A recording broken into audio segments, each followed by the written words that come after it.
I'm here with the Strat-O-Matic network, and there's always a chance that I can be interrupted. I was interrupted earlier. I'm in the middle of something that is making my head spin. Lots of stress, but I'm doing it while playing Strat-O-Matic. We're going to set this game up. This is the final game of April 20, and it is the first game of a 4-game series between the Chicago Cubs and the St. Louis Cardinals. First, let's set this up.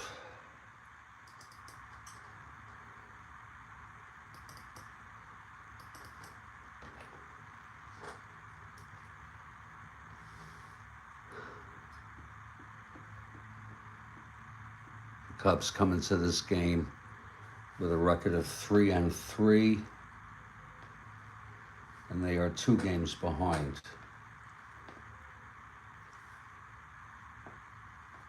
They've won 2 in a row. St. Louis 2-4,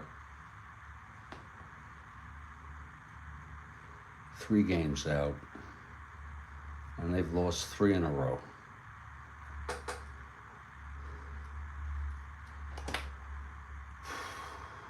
Let's get the lineups going here. We'll just pull the players out.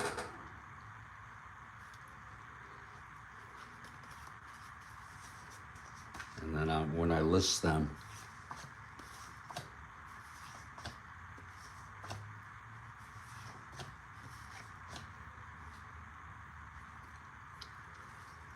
Jimmy Archer,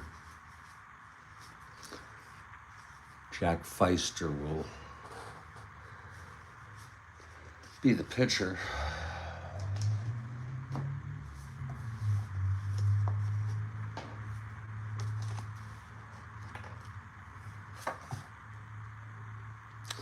Well, he did not pitch much. That's amazing.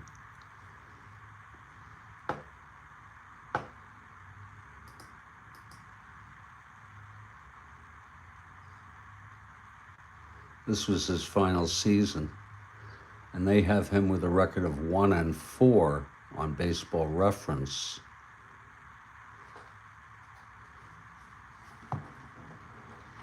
With a 4.01 ERA. That's kind of strange.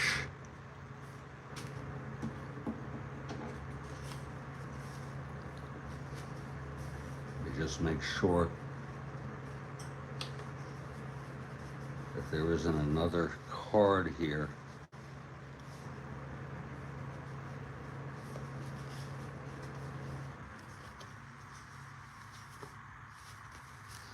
No. Very strange. And he ended up pitching only 4 2/3 innings, and Orly Weaver came in. So, okay. Let's set up St. Louis.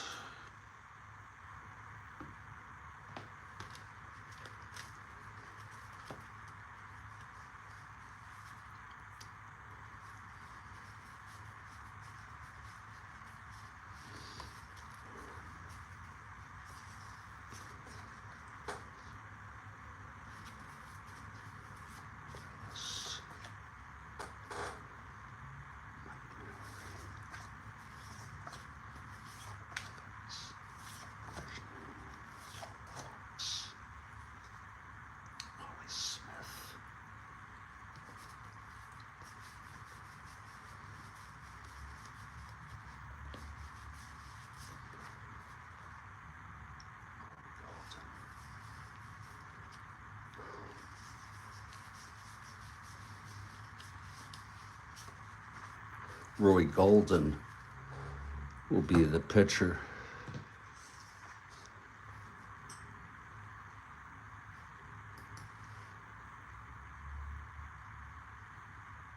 Well, they got the statistics right on this one, basically.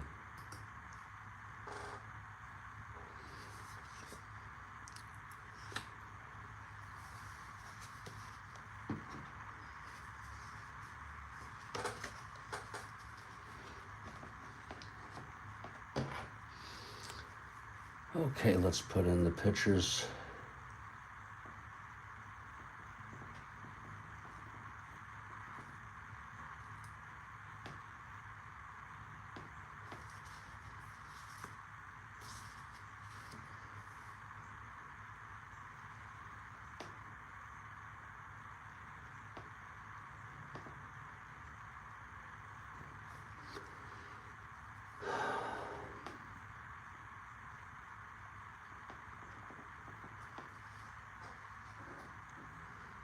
Oh my God.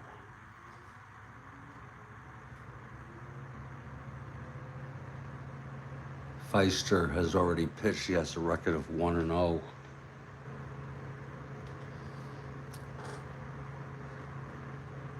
Golden is 1-0.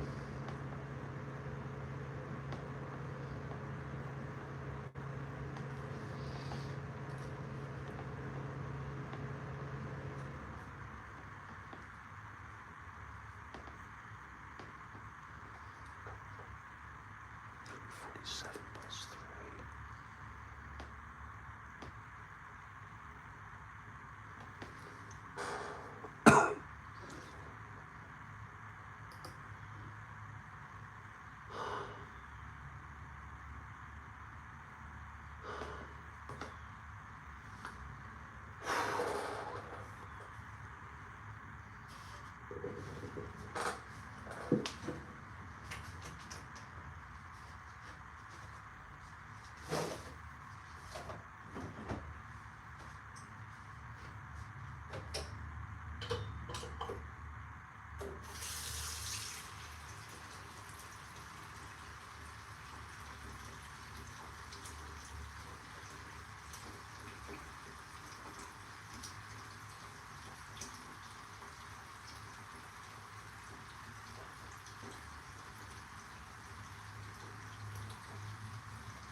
Okay.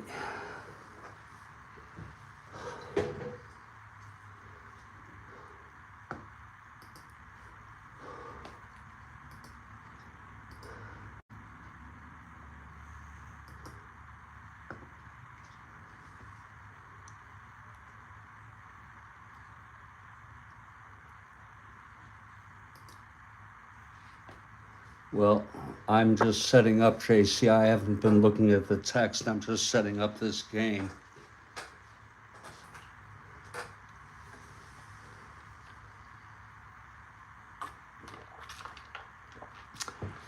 I don't know which screen view you're referring to. You mean this right here?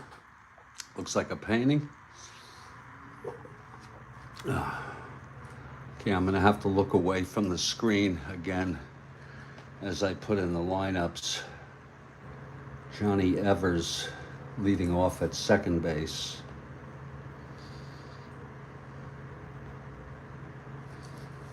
Jimmy Sheckard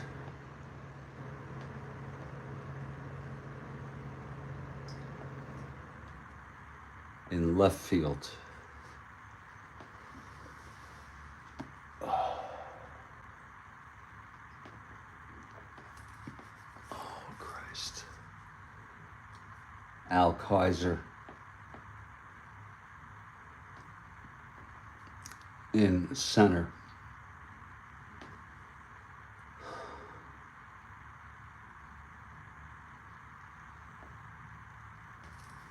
Frank Chance at first.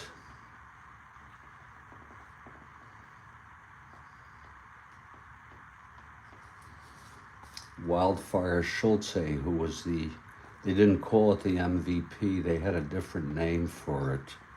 And I believe only one player in both leagues won it.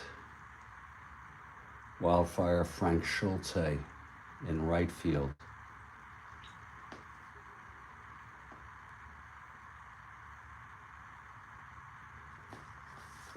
Heine Zimmerman.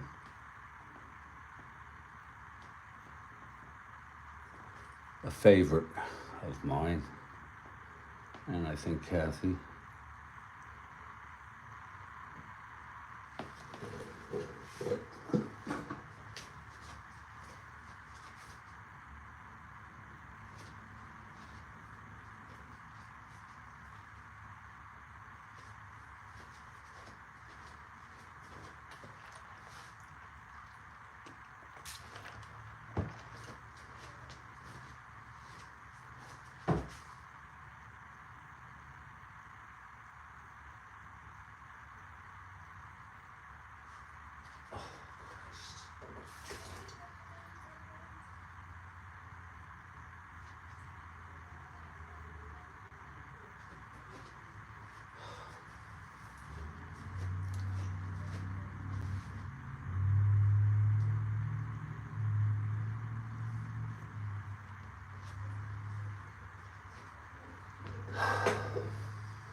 Joe Tinker at shortstop.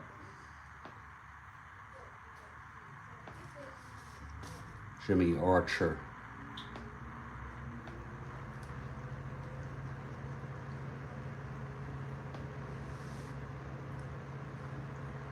The catcher.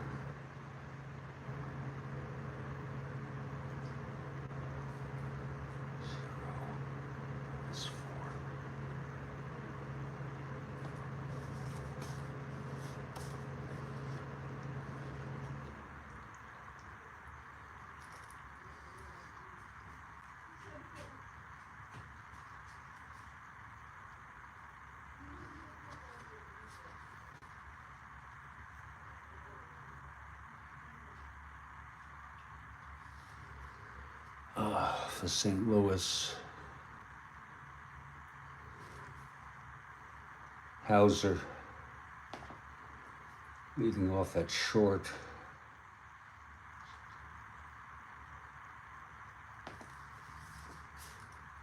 Rube Ellis.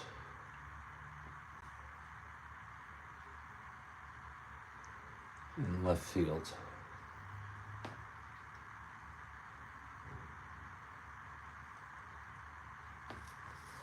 Mike Mowry at third.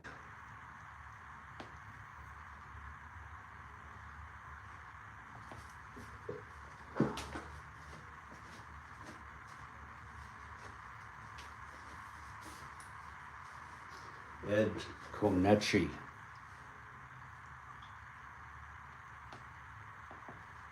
the leadoff hitter.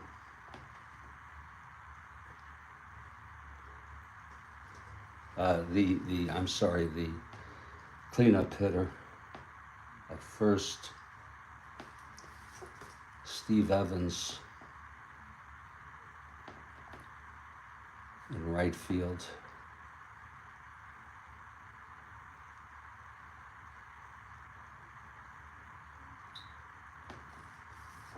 Roger Brezhnehan, the catcher.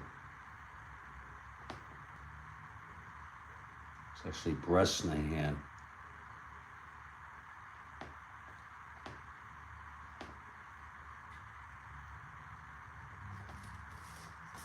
Rebel Oaks in center.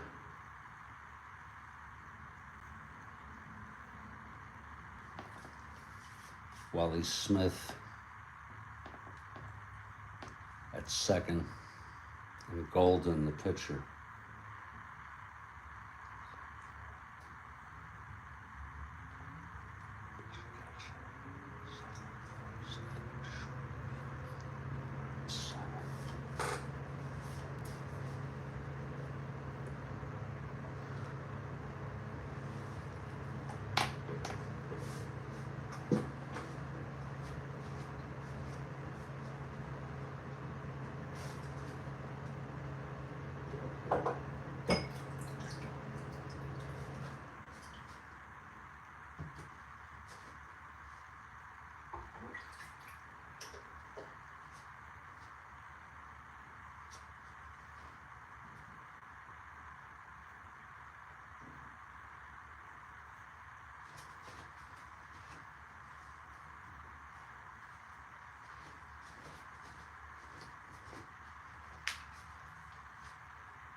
And that's the setup.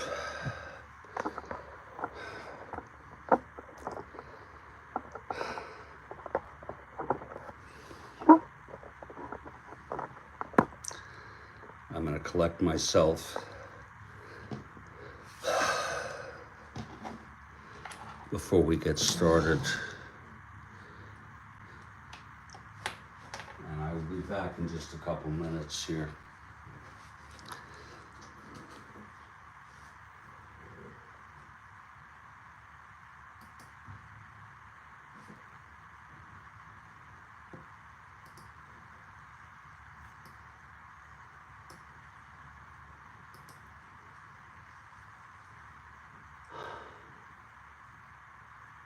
Thank you, Kathy. I got so much on my mind, folks. And if I didn't play Strat-O-Matic, I don't know, I think I would lose my mind. Because all I would be left to do is think about all the shit that's on my mind. So that's why I'm doing this.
Just to give you some orientation to this ball game, we are in St. Louis at Robison Field. Roger Bresnahan is the manager. He's a player manager. They finished 5th, 75 and 74, just a game over 500.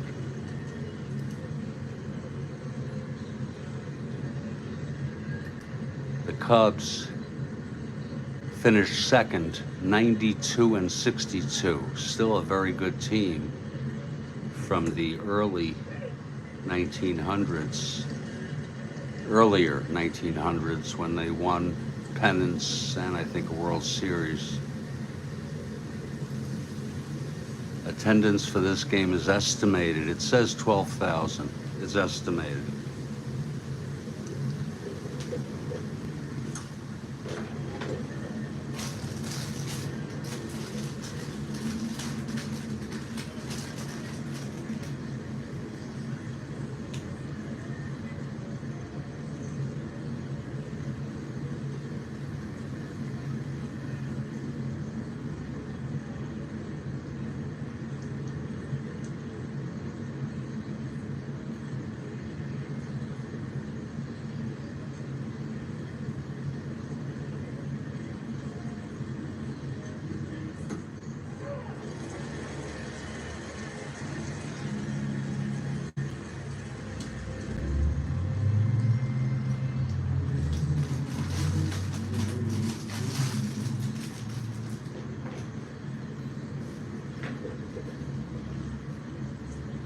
The Cubs won this game 9-5 in real world. And Roy Golden takes the mound.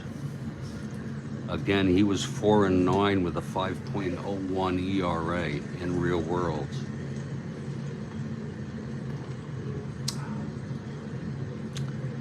Relievers used in this game: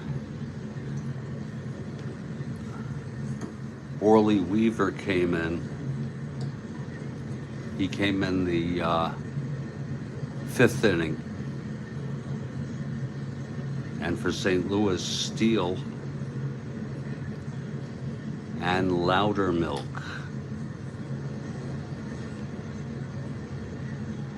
came in.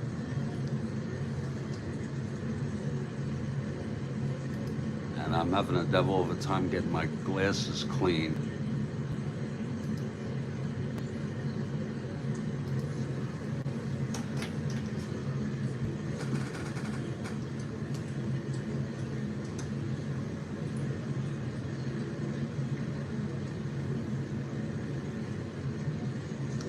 That's a little better. Roy Golden takes the mound. And leading it off is Johnny Evers.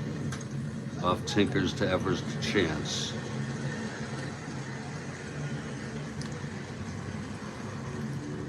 I gotta do better with my glasses.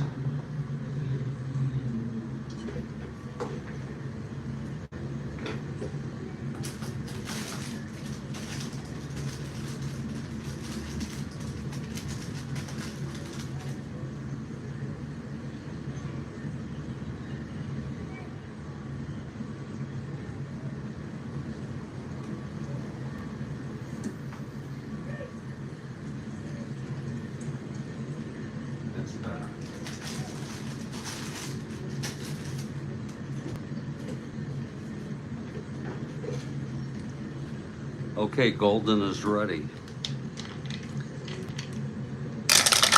Here's the pitch to Evers, 5-5, left-handed, grounds it to second. That's for Smith, and he throws it to Konechi.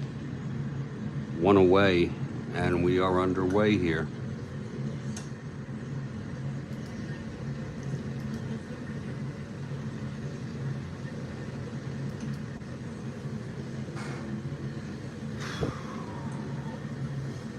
Here's Jimmy Sheckard.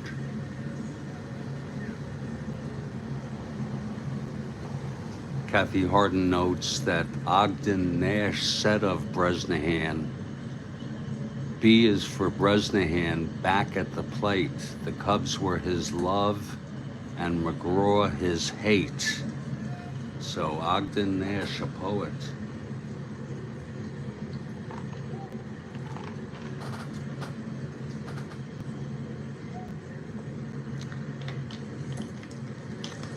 Here's the pitch to Sheckard. 3-6 left-handed, he walked him. So Sheckard is on first. He's a 1-15. Got to get Golden here. +3, +1. 1-16 being held. 1-16, 1-14 now. And here's Al Kaiser.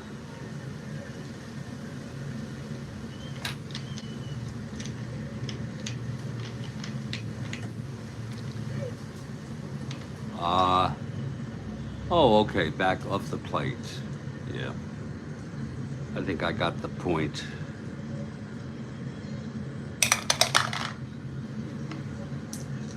Here's the pitch to Kaiser. 4-8 right-handed, grounds it to short. That's Hauser. He throws to Smith for 1 and then over to Konechi at first for the double play. So, no runs,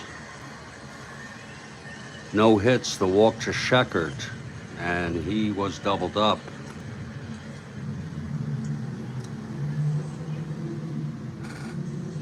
We're early on in the season here in our 1911 season.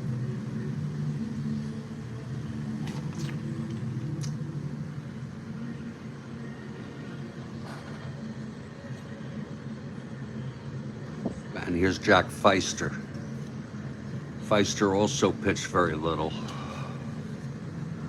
Actually, Golden was a spot starter and a reliever, mostly a starter. 149 innings. Feister, 34 innings.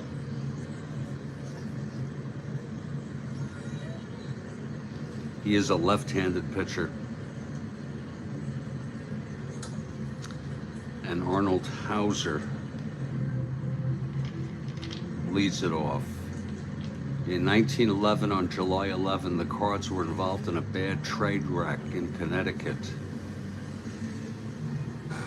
Wow, I think I heard about that. And I can only assume they were on their way or leaving the Boston area for a game against the Boston Braves. I'm just guessing.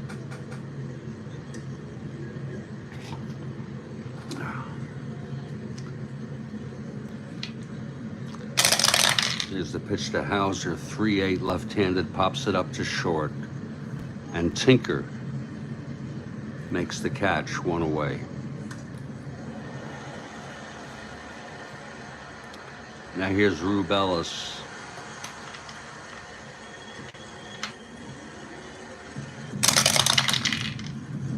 One 7 left-handed, flies it to right, and Schulte makes the catch, 2 outs. My God, you mean that none of the Cardinals, I read this, yeah. None of the Cardinals were killed. Unbelievable.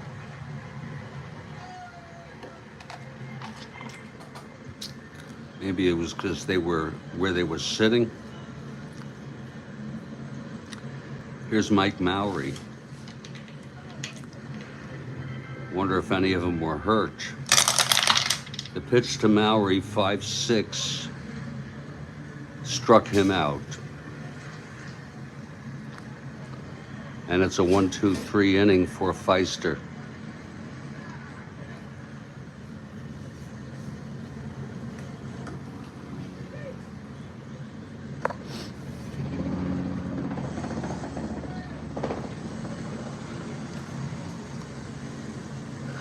Top of the second, Golden on the mound.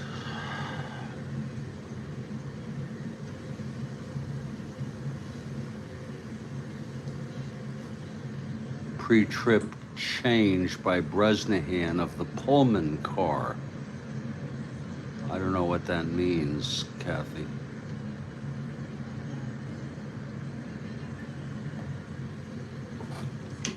It's the Pullman car. A certain one of the cars, it's not the caboose.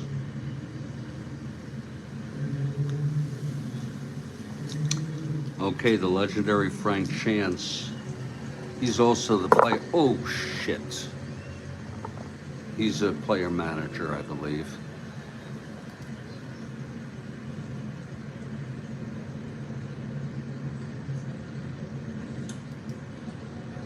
Yes. Car of the train they chose to ride was called the Pullman car. I'm not sure I know what the Pullman car is.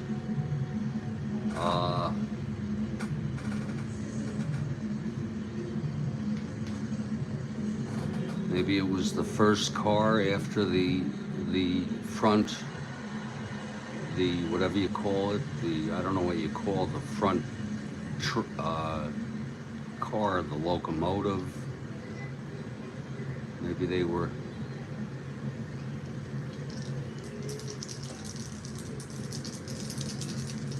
Okay, here's Golden. Pitched to Chance, 2-8, right-handed, walked him. So Chance is on. He's a 1-18, still had good speed. 1-19, 1-17 being held. He gets picked off 9, 10, and 12.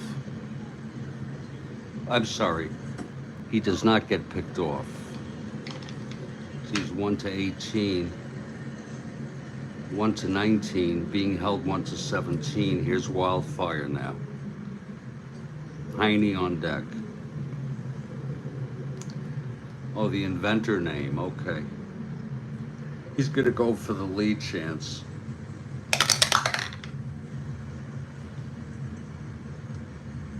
Two to 5 and 10. He gets the lead. He does not get the lead. Here's Wildfire now. Pitch from Golden. 4-7 left-handed, walked him. So that'll be first and second with nobody out.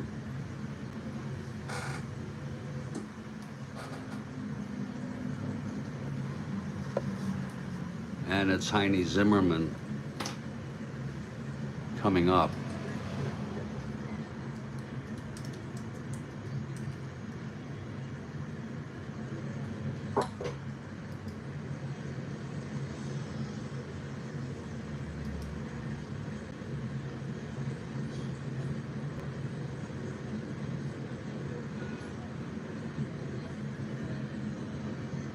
Heine Zimmerman.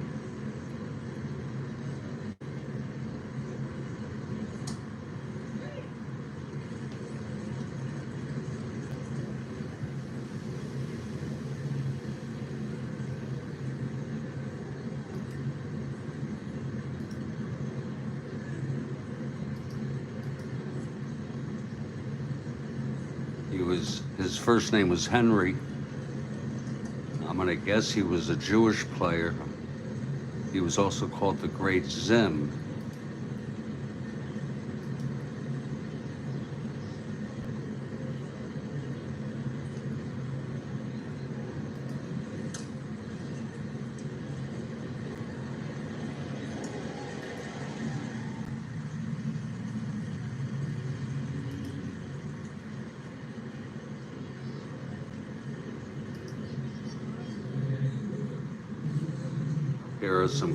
Here's a colorized picture of Heine.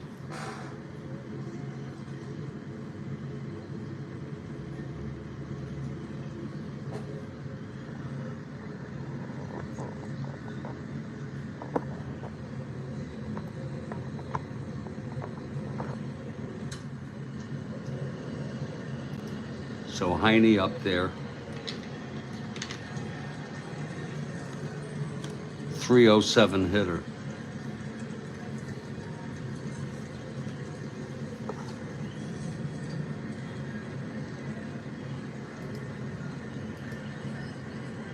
And of course the market is down again.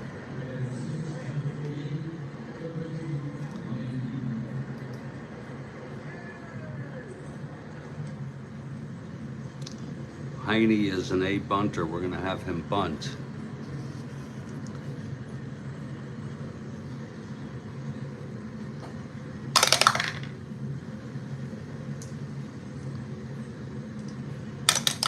Infield in, he's a B now. Hits it back to Golden, the pitcher. That's a 7B, and Golden throws it to first to get Heine. And the runners advance. So it's second and third, one out. I heard about that, Bill Ivamy.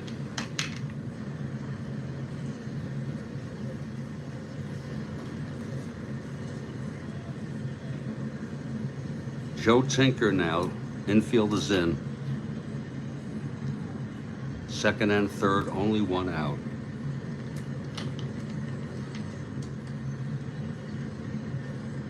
Heine and Tight Pants in the same game, but they're not. What's Tight Pants' last name? Here's the pitch to Tinker. 3-8 right-handed. There's a base hit by Tinker. That's going to score 2 runs. Chance comes home. Schulte comes home. 2-0 Chicago.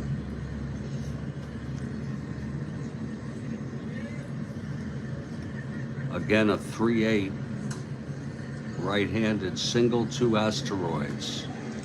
Titus, Tight Pants Titus. And if any of you want to look these people up and share anecdotes, I don't have the strength today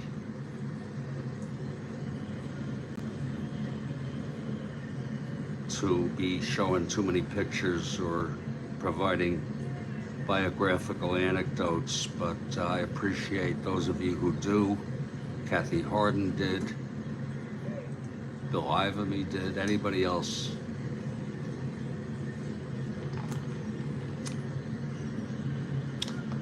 Okay, Tinker is on now.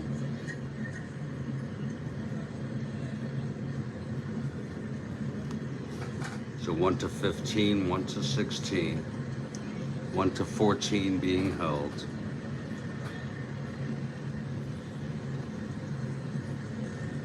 Oh, I'm sorry, Tinker. 1-15, 1-16, 1-14 being held. And Archer is the batter.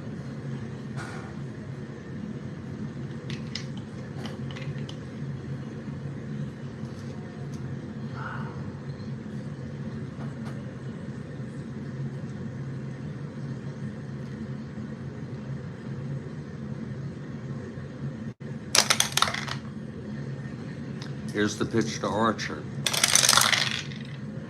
3-8. Struck him out. That's 2 outs. Tinker's still being held, and here's Feister. Jack Feister, a 2 WR.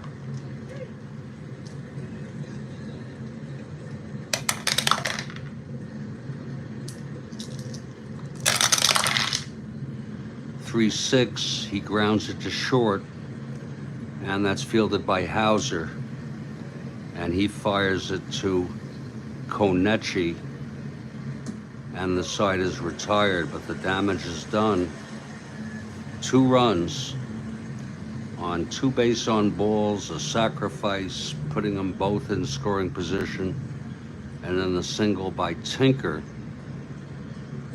And after 1.5, it's Chicago 2, St. Louis nothing.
Bottom of the second, here's Feister now.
Okay, bottom of the third, Feister will face Konechi to start it off.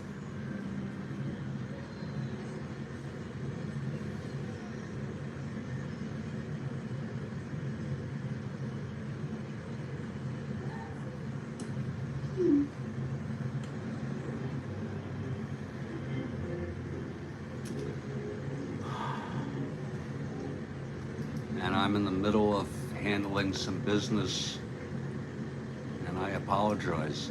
This just comes with the territory.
Thank you very much, Gregory.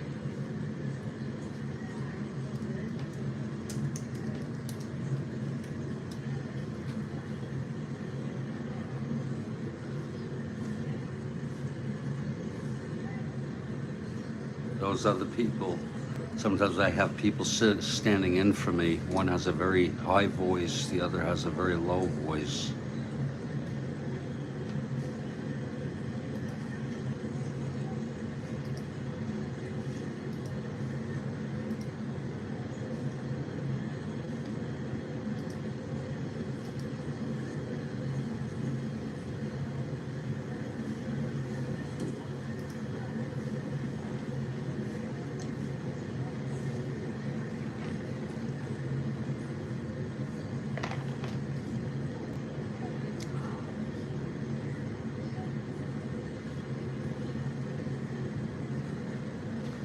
Oh, okay, here's Konechi leading it off. I'm so sorry for the delay. Oh, hold on.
Oh, folks.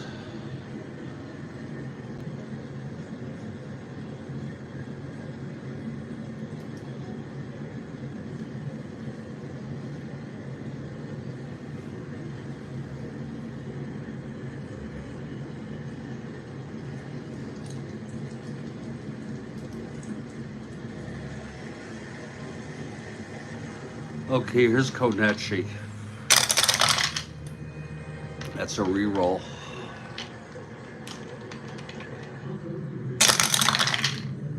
411 right-handed struck him out. That's 2 in a row for Feister.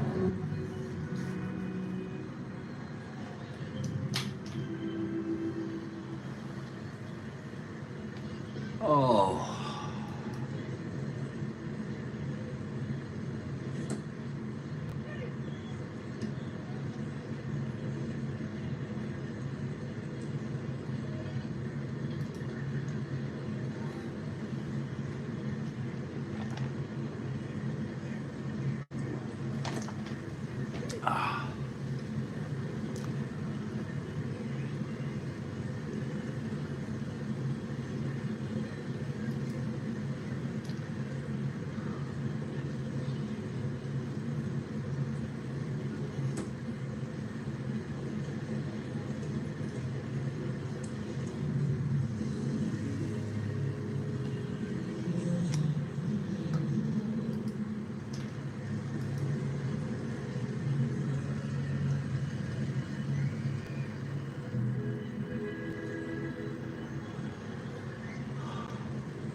Unfortunately, Gregory, you're in a time when I am absolutely involved with some business that I have to take care of.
I'll just plunder along. Steve Evans now.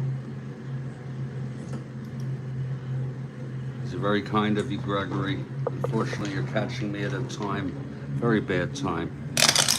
Here's the pitch to Evans, 4-9, left-handed. There's a base hit up the middle. Evans 1-17. With Feister -4, 1-13. Not being held. Here's Bresnahan.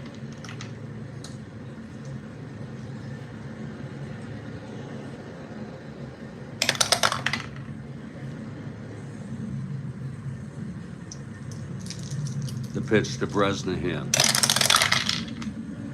2-9 left-handed, pops it up behind the plate, and that's going to be Archer, the catcher, to make the catch.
Oh,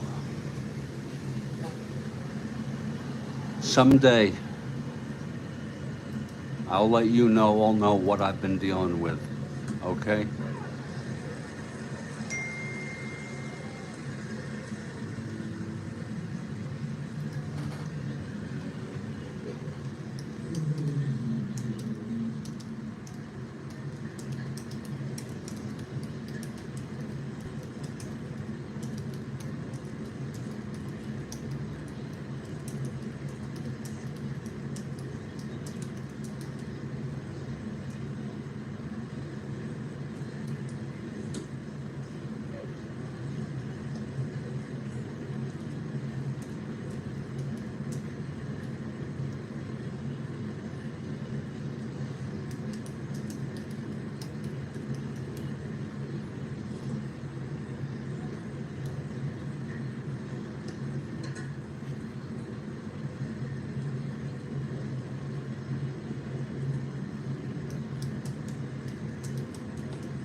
Rebel Oaks, the batter.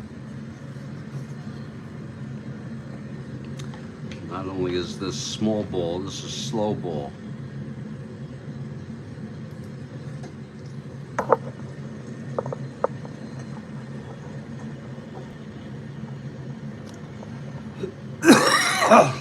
Rebel Oaks, 2 outs. Evans on first.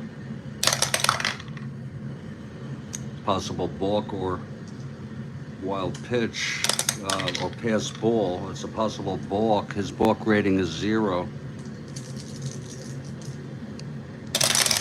Pitch to Oaks, 111, left-handed. Single 1 to 13 goes through 1 asteroid. First and second, 2 outs. This is a clutch situation.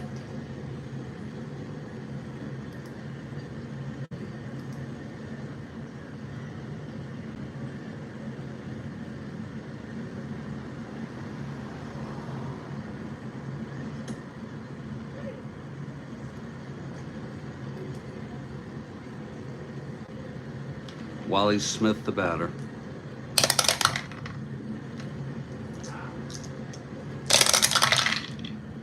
Four-three, right-handed, grounds it back to the box. Feister. He is a 242.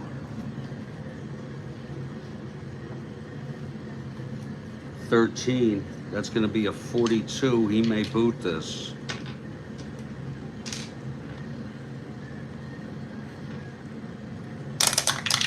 He does boot it for a 1-base error. So everybody moves up. Bases loaded, 2 outs for Golden.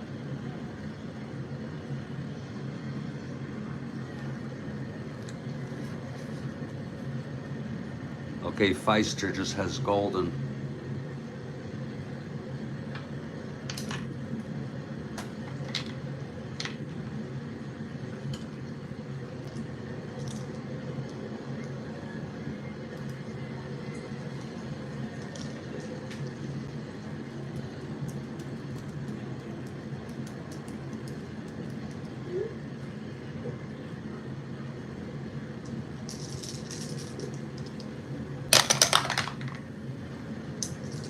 Pitch from Feister.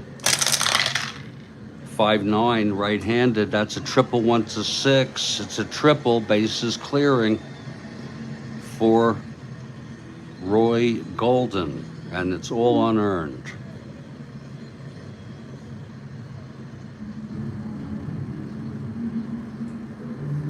And now St. Louis takes a 3-0 lead, 3-2 lead, all unearned.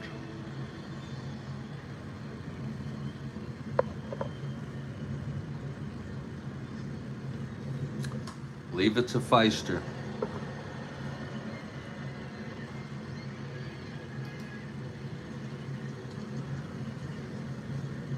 Again, it was a 5'9",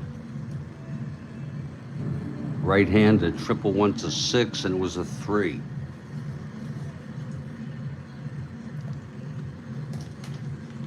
Here's Arnold Hauser now with Golden on third, 2 outs. Possible wild pitch 1 to 6. No. Stopped in the dirt by Archer. Pitch to Hauser, 6'2", right-handed, grounds it to third. Should end the inning. Heine throws it to first, and the side is retired.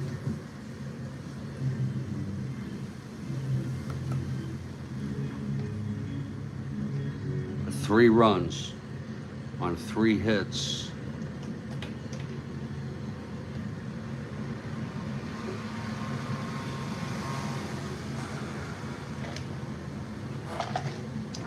Week on 2. It's 3-2 St. Louis. How do you like that? We've got a ball game here. And I want to thank everybody who's been here to be patient. I'm glad you've learned a lot, Gregory. You're very kind. Let me check your channel. And I'm going to need to take a break. I see pictures, I see videos of you. Are you bilingual?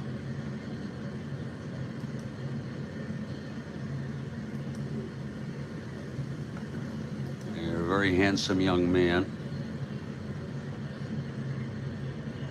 And but I don't see you broadcasting Strat-O-Matic, but that's fine. I'm going to take a break for a few minutes, folks.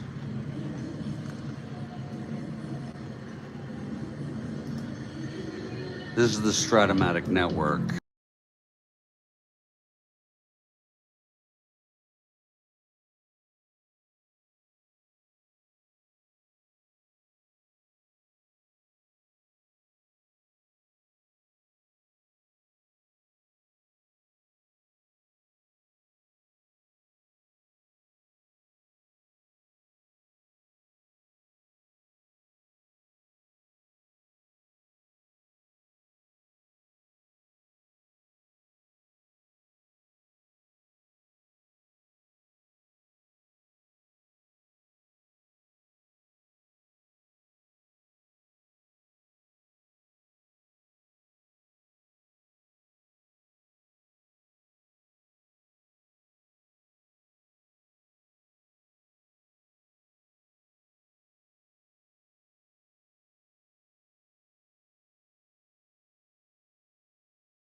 Someday I'll let you all know what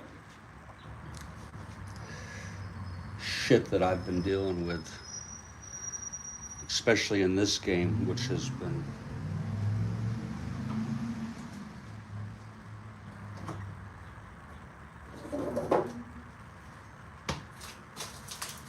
keeping me occupied. I guess it would be called post-occupied.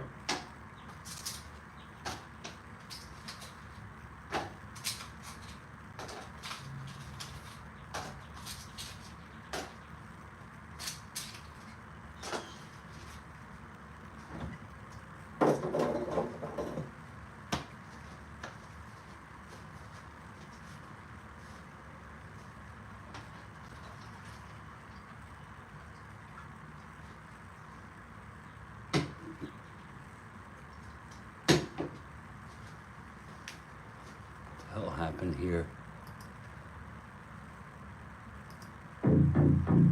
I'll be right back. I'm gonna resume this game.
Okay, Gregory.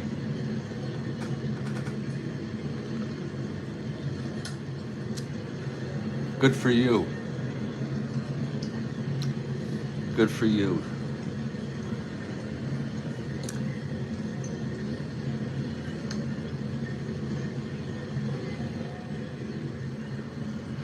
Okay, here's Roy Golden, who suddenly is the winner of record. He goes 5. Johnny Evers leads it off. The tariffs have taken effect and the market is down. Crash and burn. Here's Golden.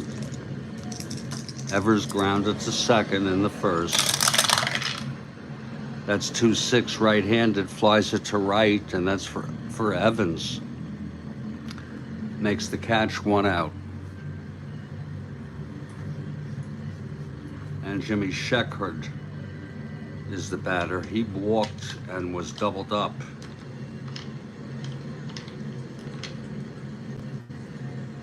Black Tuesday. Every day is black.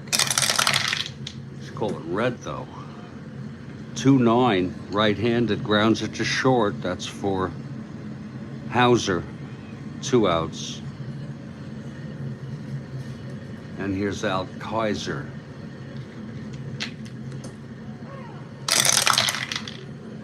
.312, hit by the pitch. Oh. Golden hit Kaiser in the keister. What is a keister? And Kaiser is on now.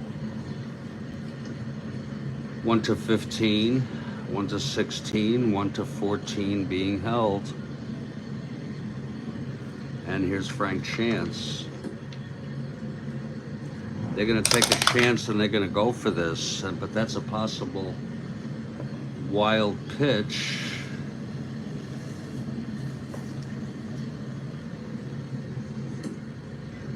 A wild pitch rating on Golden is 1-11. And it gets away.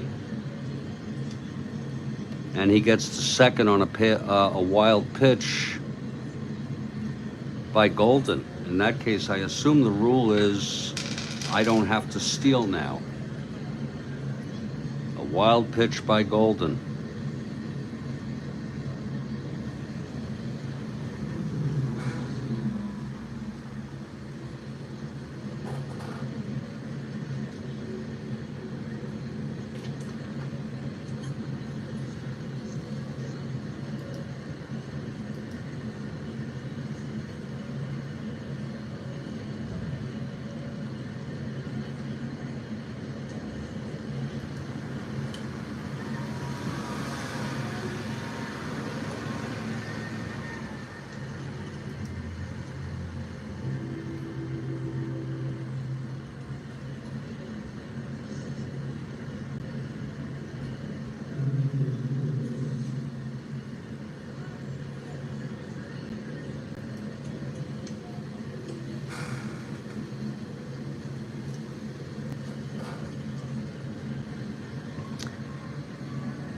So Kaiser is in scoring position for Frank Chance.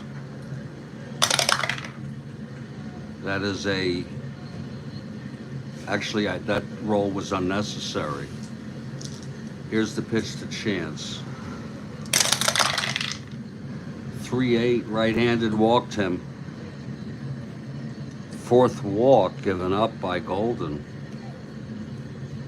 And again, Golden only pitched, well, he pitched 149 innings.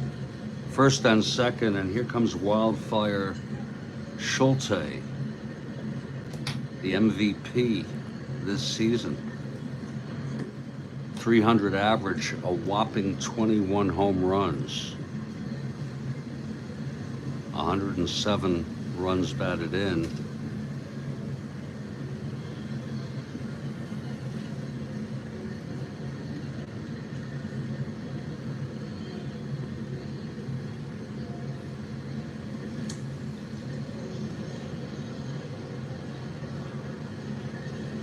It's unbelievable, Joel, I agree with you. First and second, 2 outs, Schulte.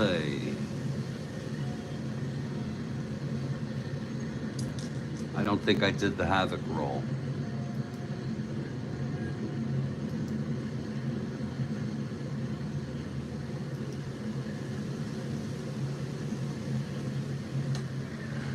Just checking on the replay.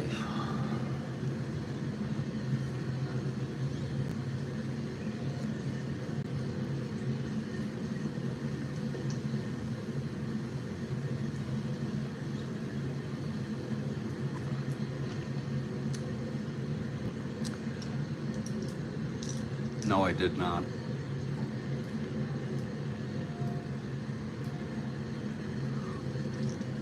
So here is the havoc roll. For Schulte, that's a possible balk or passed ball. Possible balk. He's a 1 rating golden. And it is a balk. Whoa, Christ. Goes to show you my nerves are frayed. So a wild pitch and a balk in the same inning. A balk by Kaiser. A golden, I'm sorry.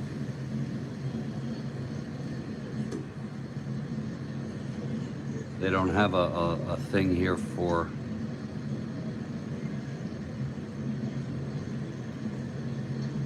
balks.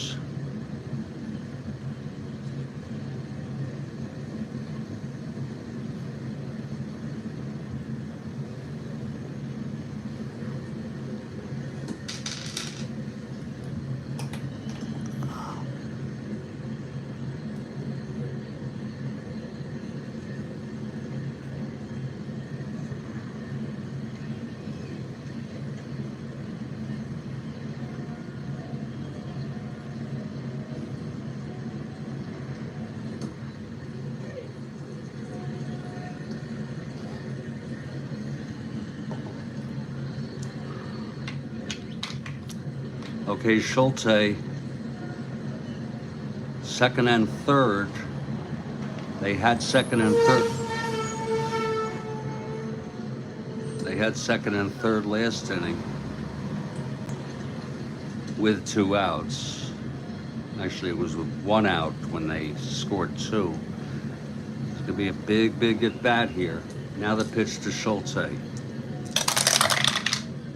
410 left-handed ballpark slash, left-hander 1-6, and it's line to second, and the side is retired.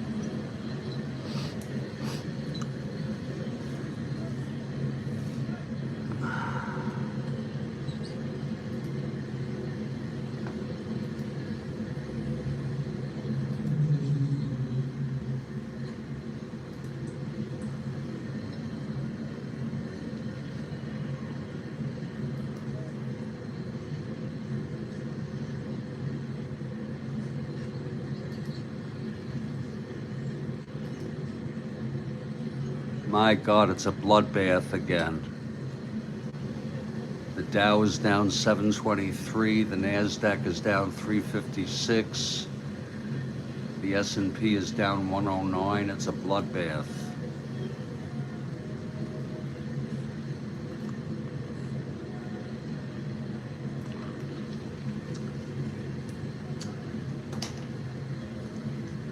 I'm afraid to look. But something just makes me want to. Here's Feister. And Rubelis is the batter.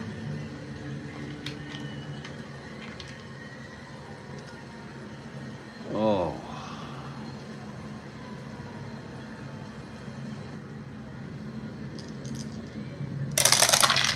Pitch from Feister, 310, left-handed, grounds it to first, and Chance takes it to the bag. 1 out. Now here's Mowry.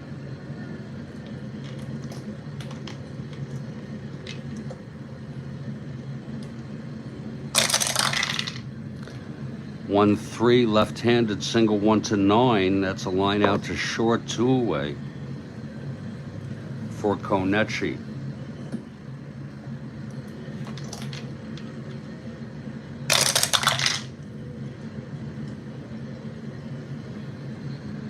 212 left-handed, single 1 to 4, and that's a line out to short. You know, you're so right about that, JC. And I have little control. I have no control over the market.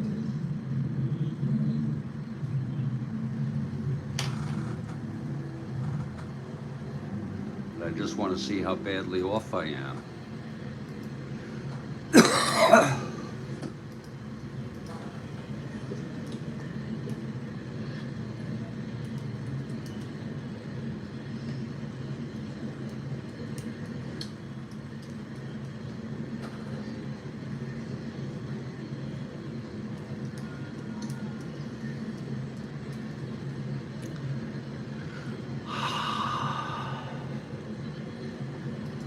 Bear with me.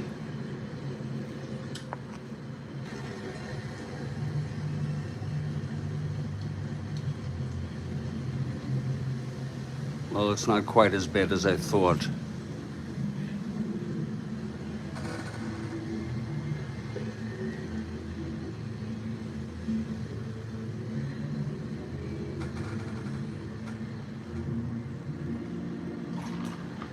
I'm just wondering, how far down is this going to go?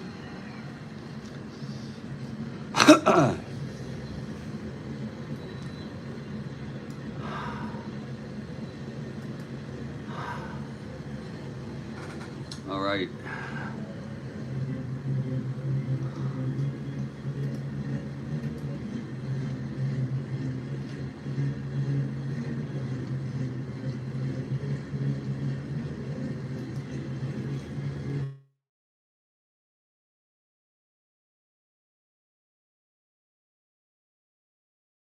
I'm so sorry. I think I'll be okay now for a while. I had a phone call, but I think I'll be okay for a while. It's 3-2 St. Louis over Chicago. And just to let you know where we left off at the very end.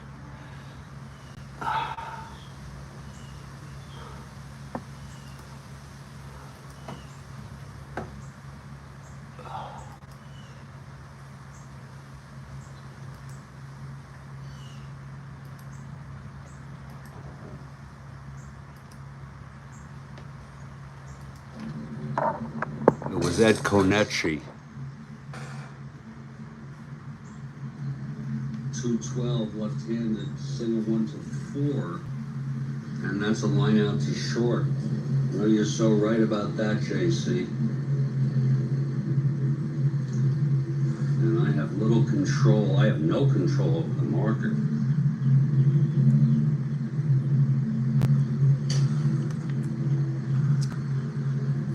I just want to see how badly off I am.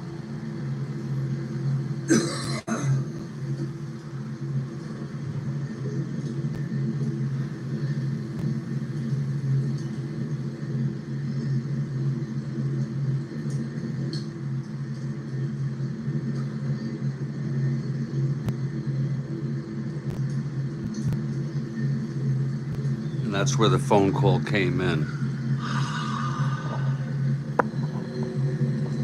Bear with me.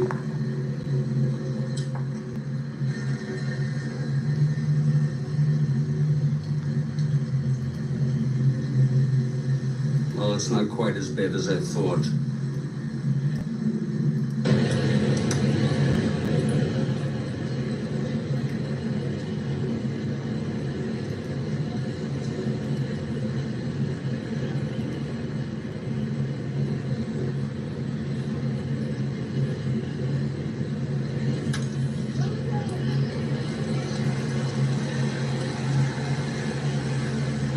And now we're back in live action. Heine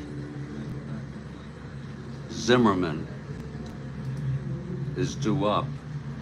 It's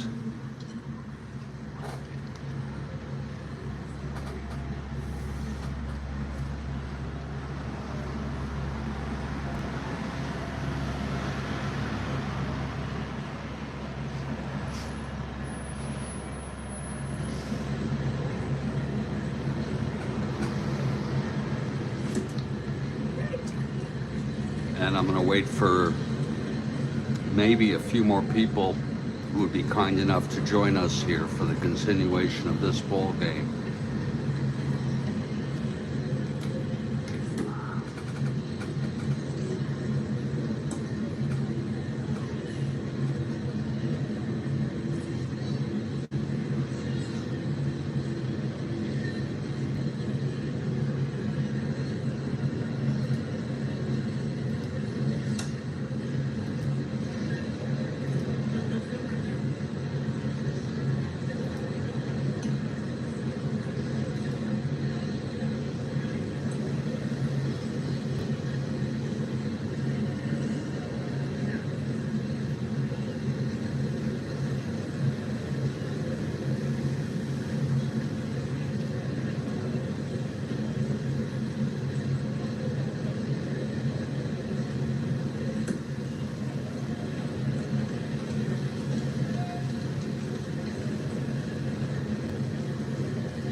This has to be one of my most drawn out, impeded games that I've ever played, and I apologize.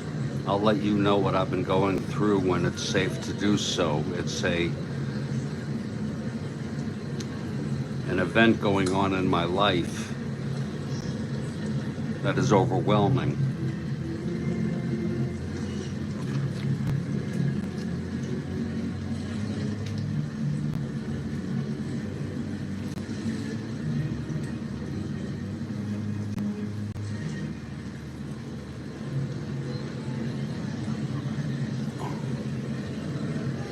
Okay, here's Roy Golden now, top of the fourth. 3-2 St. Louis. Heine Zimmerman at the plate. The pitch to Heine, 3-7, right-handed, flies it to center. And that's for Rebel Oaks. Makes the catch, 1 out.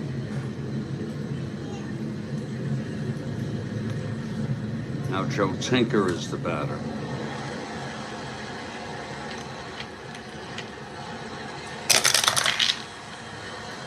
4-7, right-handed, walked him. So Tinker is on. 1-15, 1-16. Being held 1-14 for Jimmy Archer.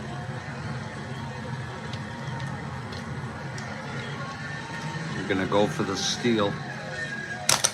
We're being daring today.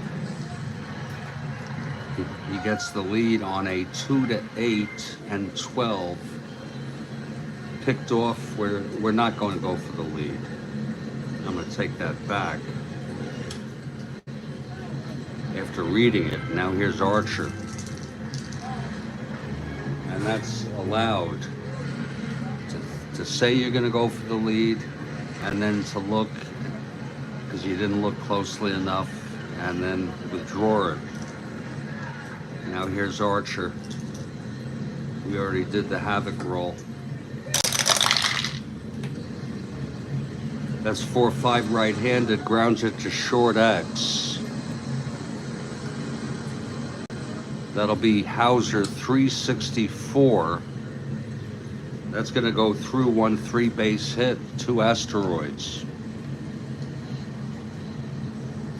So it's first and third, 1 out for the pitcher. And we're going to have the infield back looking for the double play to end this inning.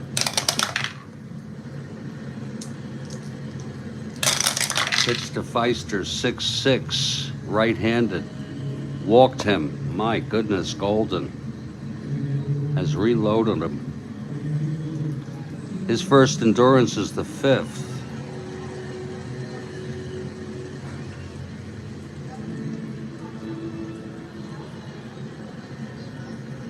And now Johnny Evers comes up. Infield is back.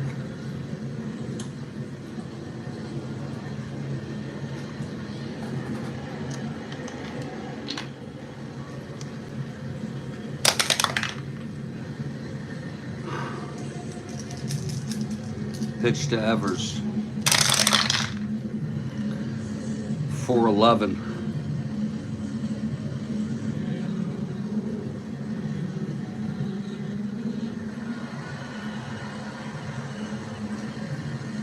Left-handed, that's a ground ball to first, double play. And that will end the inning. Bases loaded. A.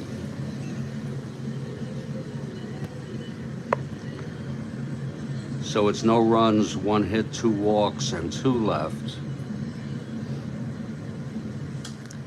And we head to the bottom of the 4th.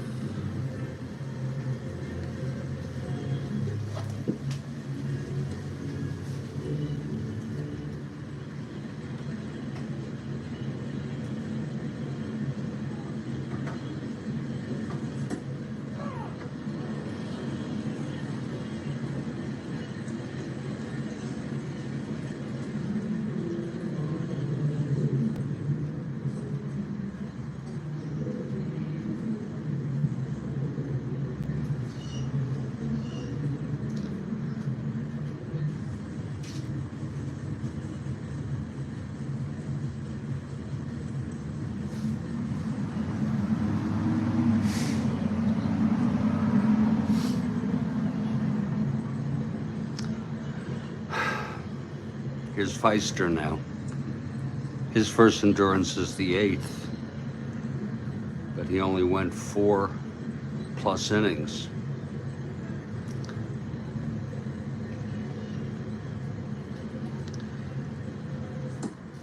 Steve Evans leads it off.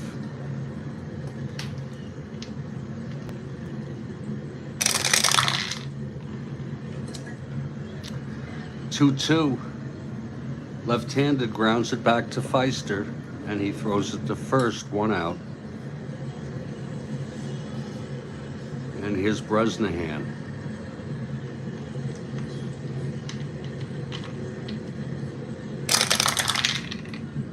Four right-handed, grounds it to third X.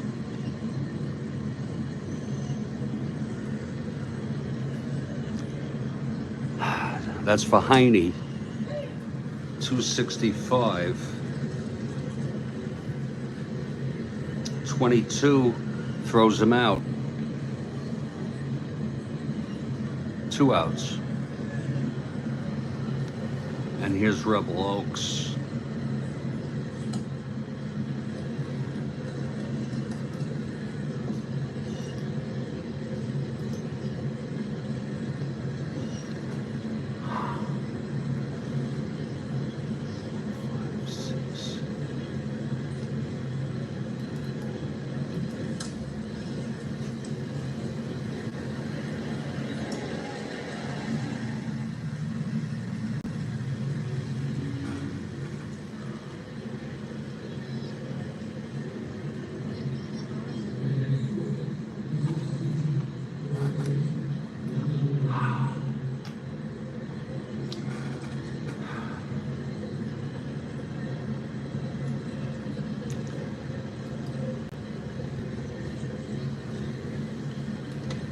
pitch from Feister. 3-9 left-handed, grounds it to first, and Chance takes it to the bag, and the side is retired.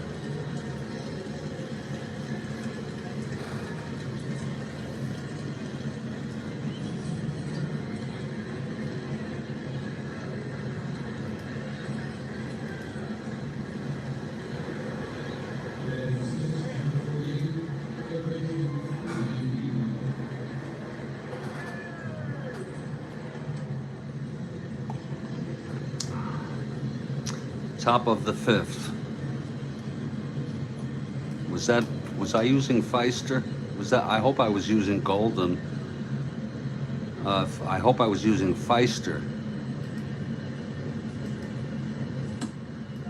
Shows you how preoccupied I am. Yeah, I was.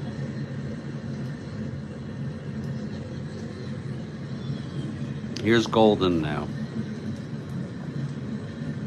Top of the fifth. Jimmy Shekhard is the batter.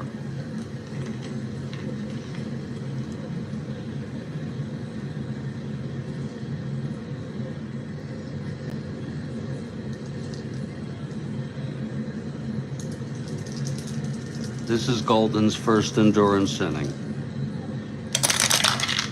That's going to be 2-4 right-handed, pops it up behind the plate for Bresnahan. He makes the catch, one away. Now Al Kaiser grounded into a double and got hit by a pitch.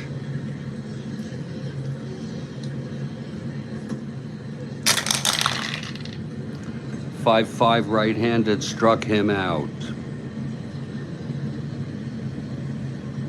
Second strikeout for Golden. And Frank Chance, the batter.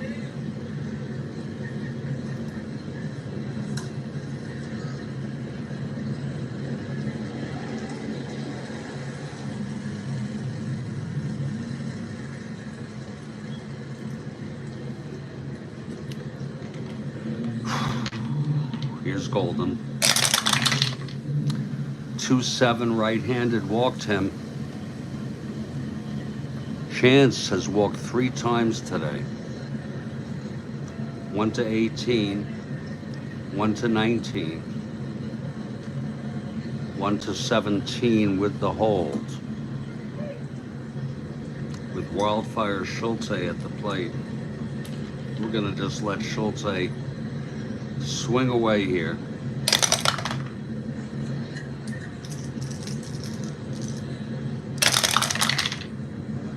Six left-handed, walked him. And now Golden is one hit. He is one hit or walk away from fatigue. Testing the sound after the robocall. Testing. Testing.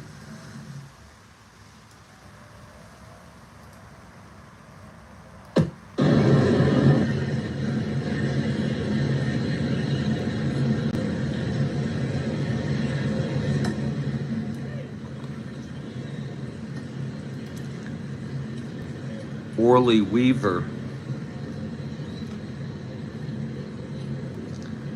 pitched in this game in real world. He had a 5.30 ERA. Wow.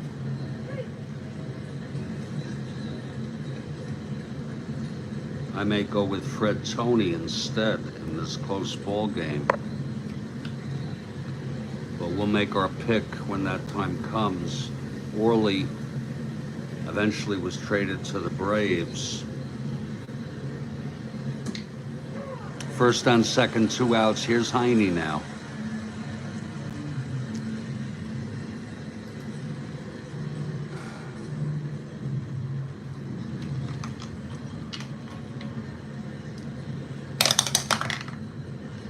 That's a possible balk or pass ball on Heine.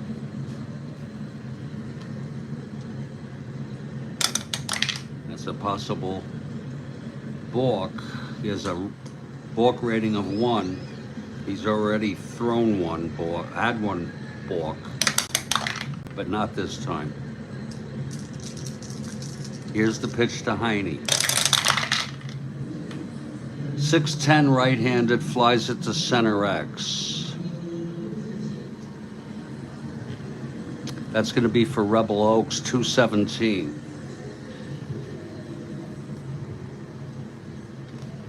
12-2, that's going to be an E17 roll. E17 5. Oh boy, 2-base error by Rebel Oaks, and that's an unearned run as Chance scores. No fault of Golden's.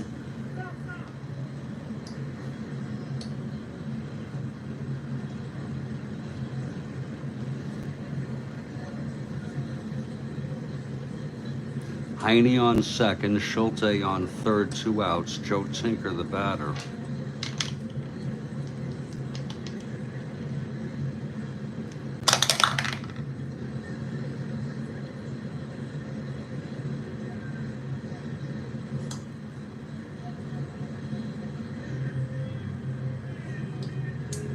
Here's the pitch to Tinker.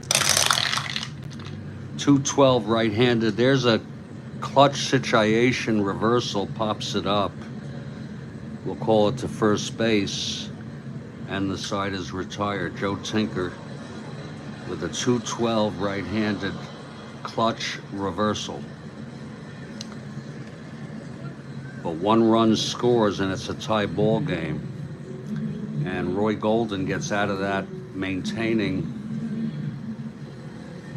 endurance.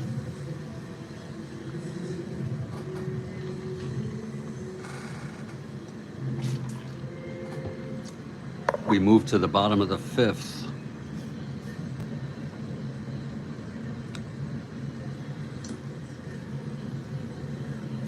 Wally Smith leads it off.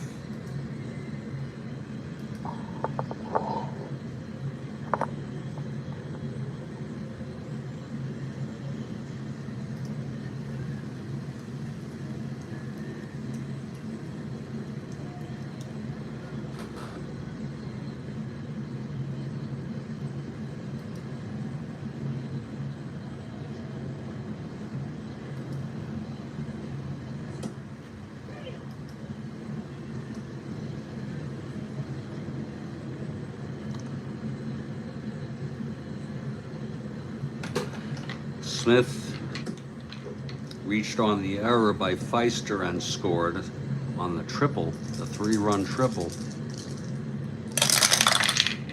Here's the pitch, 5-6, right-handed, struck him out. 3rd strikeout for Feister, and he's retired 8 in order. Now here's Roy Golden.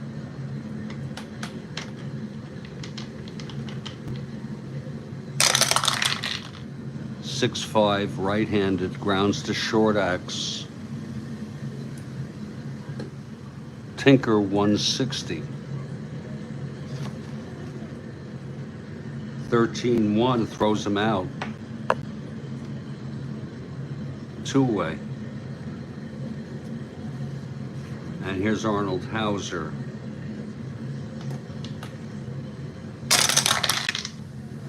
.411 right-handed, struck him out. 4th strikeout for Feister, and a 1-2-3 inning.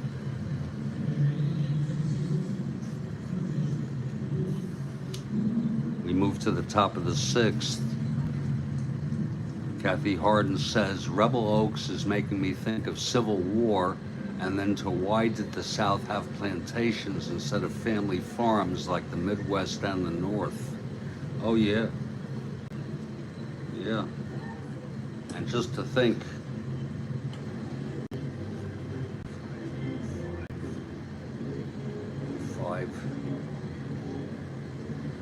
we were only 46 years after the Civil War. 46 years ago.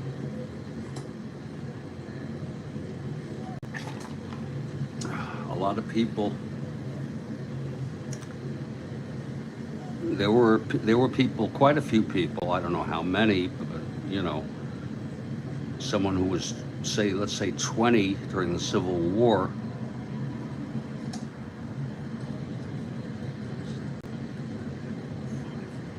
Was 65 years old.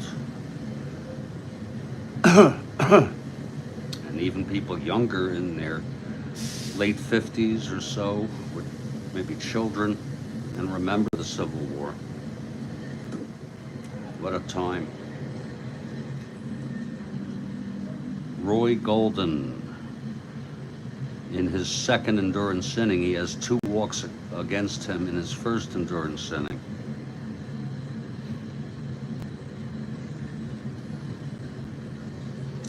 And Jimmy Archer. I tell you, Kathy, that's a big question. I guess your question is, why was there slavery at all?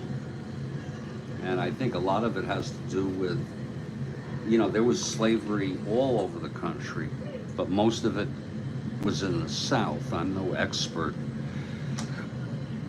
but cotton was king. We exported a lot of cotton. And the South, a lot of it was cultural and political. We adopted slavery. We didn't start it here on this continent. It was started, I believe, by the Dutch. But we sure... Oh, the idea of slavery is just completely mind-boggling.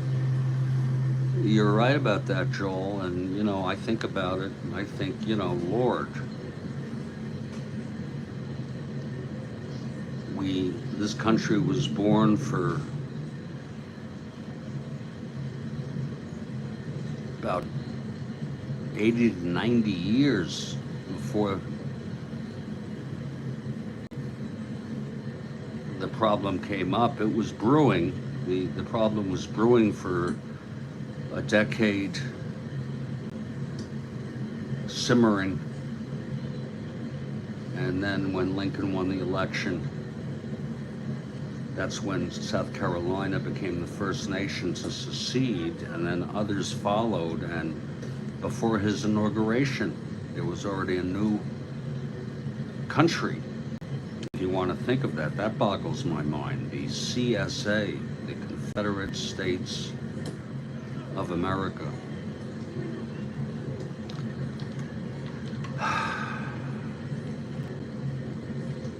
There's a great book called Slavery by Another Name, and it's about Reconstruction and the decades that immediately followed the end of the Civil War, where many states basically made black life illegal, and they were incarcerated for things like looking at a white woman,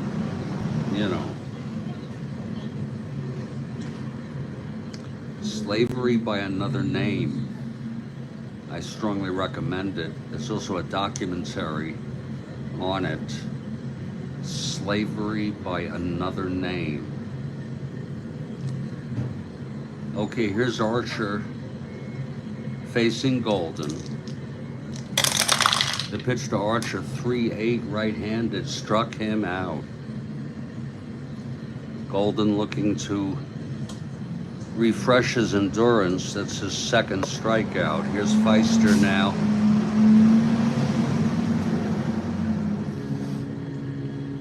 It is relatively recent history.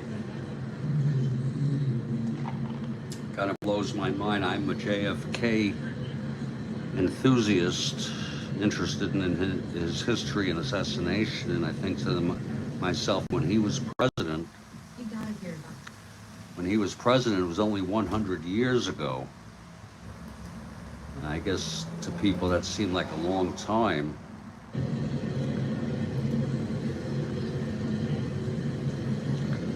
And now we're talking 160 years ago.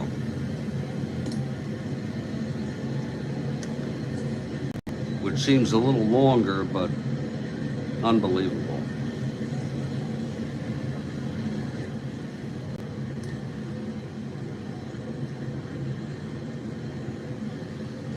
Well, here's Feister now. At the plate, 5-6, right-handed. Struck him out, Golden, with his third strikeout. And here's Johnny Evers. Evers is 0 for 3. 5-7 left-handed, single 1 to 12, 13, lines to second, caught by Smith. So Golden has refreshed his endurance here with a 1-2-3 inning. I have coffee submerged again.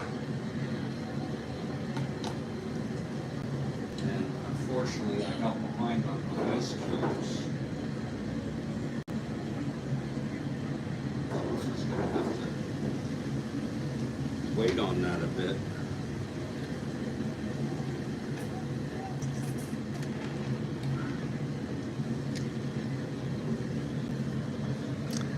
We move now to the bottom of the 6th, and it's Feister.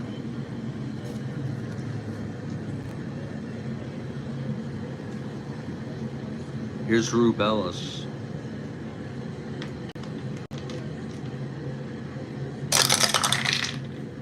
One 9 left-handed, grounds it to first, and Chance takes it to the bag, 1 out.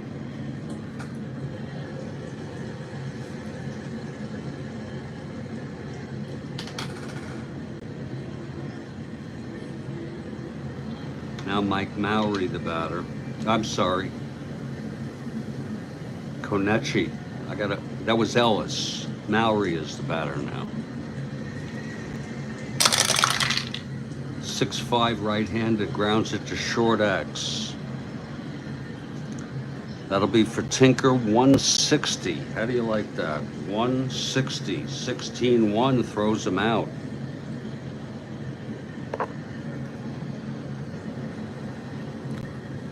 And now Ed Konechi. Konechi 0 for 2. Fortunately, my cold feels a little better.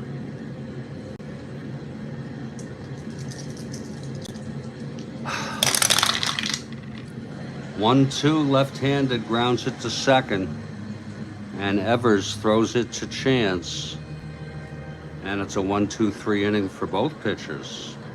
There in the 6th. And I'd say we're still a divided country.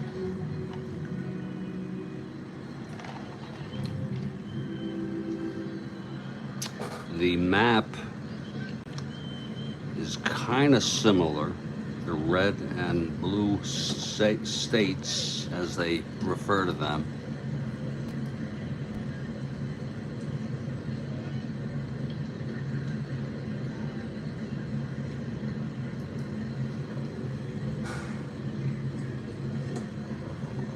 And if you look at the Civil War map and the red and blue states, it has an eerie resemblance.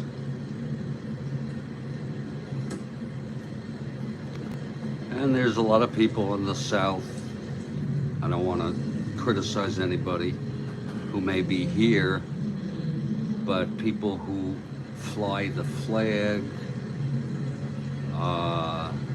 laud generals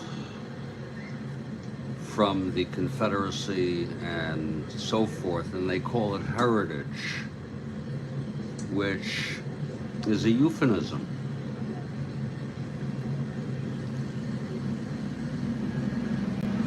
Kathy notes that Gone with the Wind really whitewashed the Civil War, and a lot of people believed it was mostly true.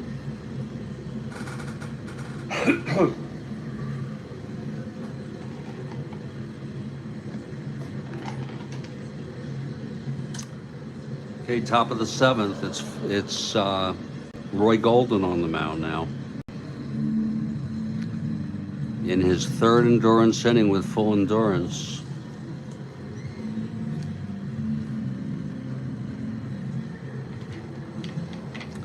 Just to think as an example, it was almost 80 years after the Civil War until Major League Baseball allowed a black player in the league, or had a black player. It was an unwritten rule not to, and Branch Rickey broke that rule. And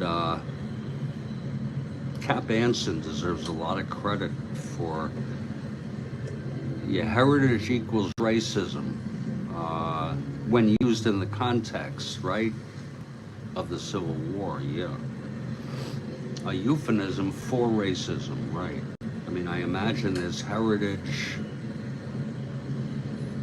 has to do with cultural background, even, you know, things like that, which are not necessarily associated with racism or bigotry. 80 years. And there was baseball during the Civil War, believe it or not. If you do a search on Google and YouTube, you can pick up on it. Okay, top of the seventh, Shekhard facing Golden. We're all tied at 3. That's 1-9 right-handed. He grounds it to second. And Smith throws him out, 1 away. John McGraw tried to get a black player on his team and pass him off as Native American. And when others caught on to it, they said no. So we got to give John McGraw some credit.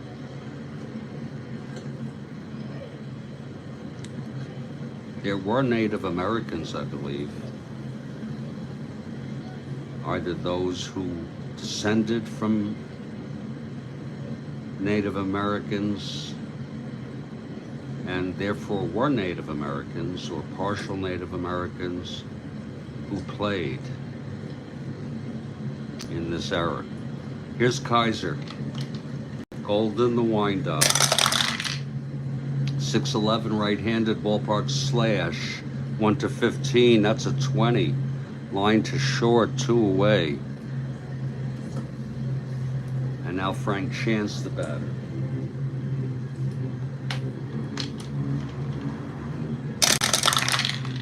That's 2-7, walked him. Chance has walked 4 times today, scored twice. And again, I'm not sure they're going to hold him, but I'm not sure I want to even bother with Wildfire Schulte. Oh yeah, they got their name, the Indians, sure. You know, that's midlife. I'll tell you something. Let me just get through here with Schulte. It's a possible wild pitch. He's a 1-11. Golden has one already. And it is another wild pitch by Golden. He's got 2 today. Pitch to Schulte. That's a re-roll. Boy, that thing was just sitting on the corner there. I got something to say about that midlife.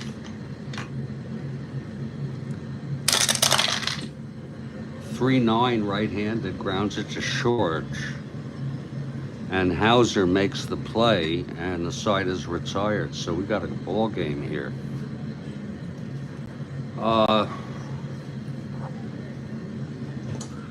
There were ethnic groups, religious groups, racial groups that were used by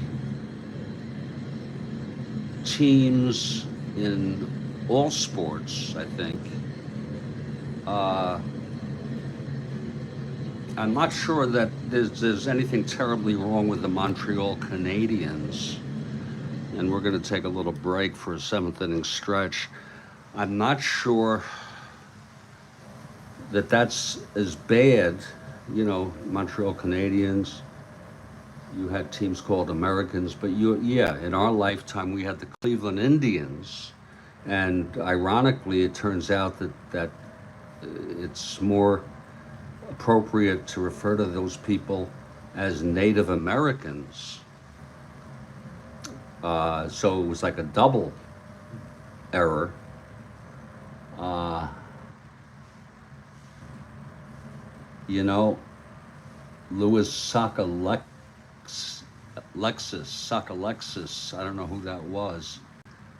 You're more than free to share that.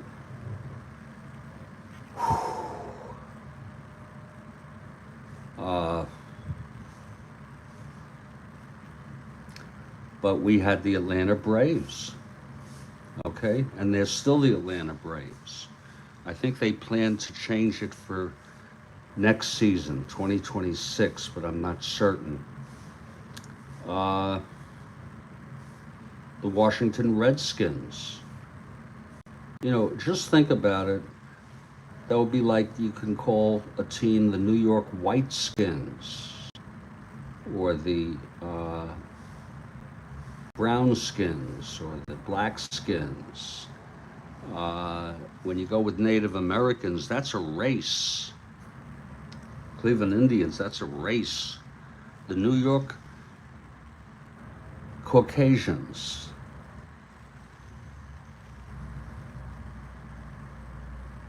They used to be the Indians, yeah. How about that? The New York Caucasians.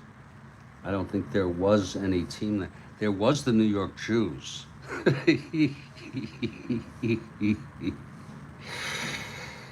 And there's a great website that goes through this. If I can find it, I'm gonna post it here.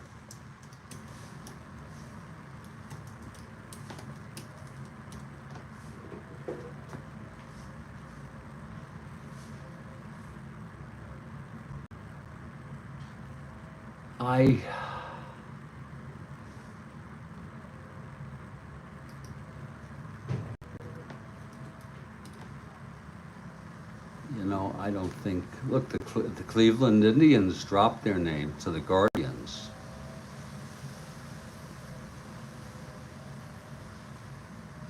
I can't find the website.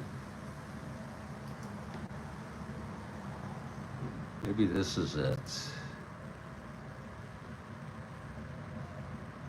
No.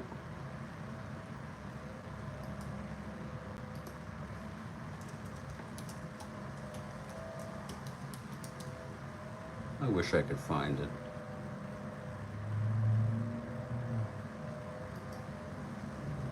Oh, here we go. Oh God, this is in a firewall. Christ.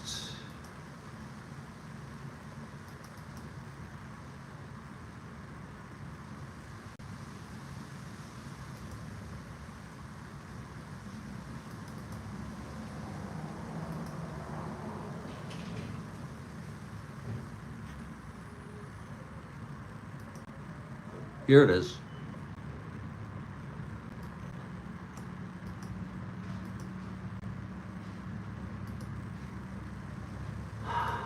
Let me post the link.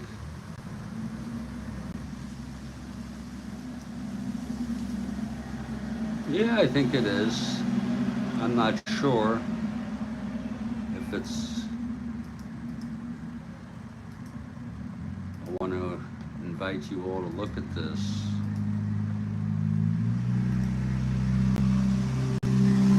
Timeline, a century of racist sports teams' names, and it goes right down the list. New York, and these are all documented. The New York Jews, the San Francisco, this is really bad, Chinamen, the Cleveland Indians,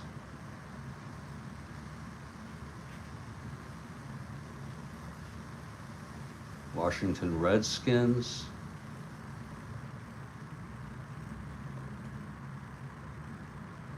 The Miami, Ohio University Redskins became the Red Hawks.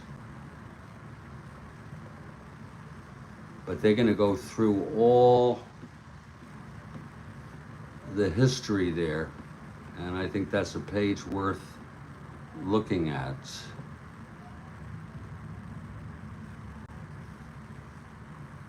Duluth Eskimos, the Zulu Cannibal Giants. How do you like that?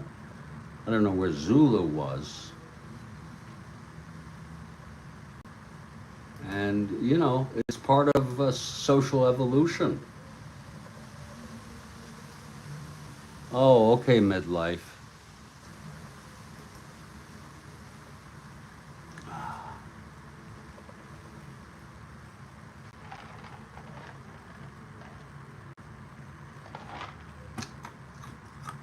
I'm going to take a break for 2 or 3 minutes. I'll be back. It's a 3-3 ball game. And this is the Strat-O-Matic Network.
By the way, just as a footnote to that discussion, I knew a guy who was a big Washington, I'm not friendly with him anymore, and this didn't help.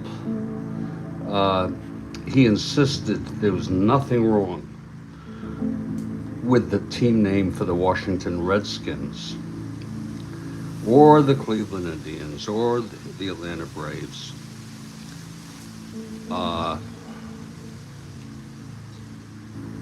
And he was white.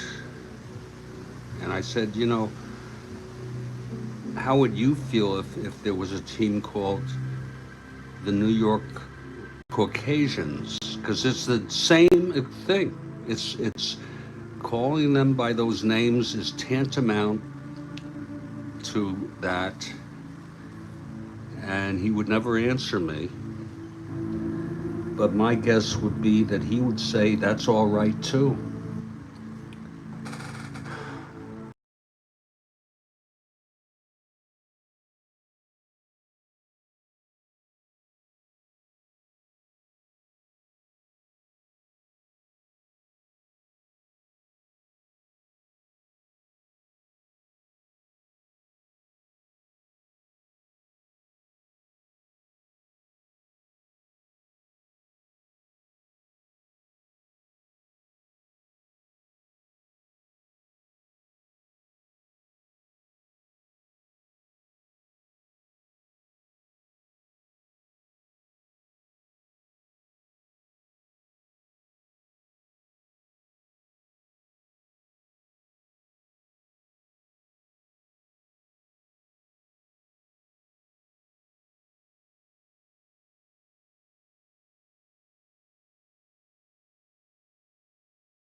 And Midlife Crisis notes, the owner of Boston was a prominent member of Tammany Hall in New York.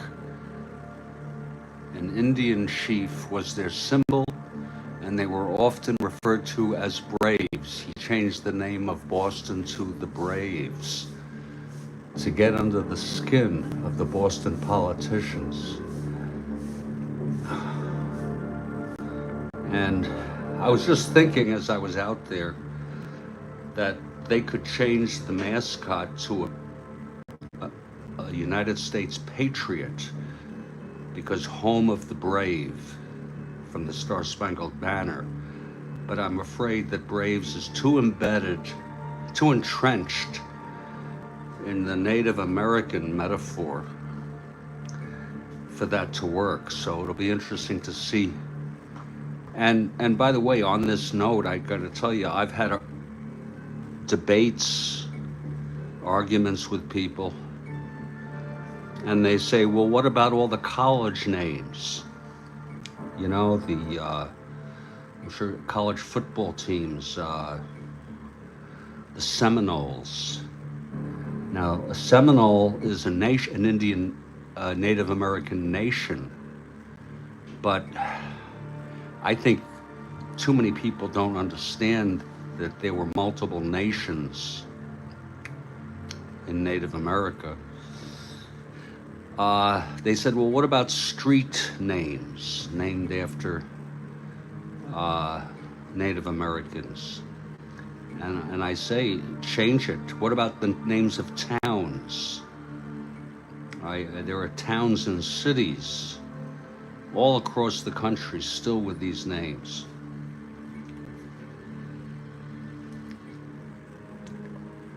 I'm waiting for the ice.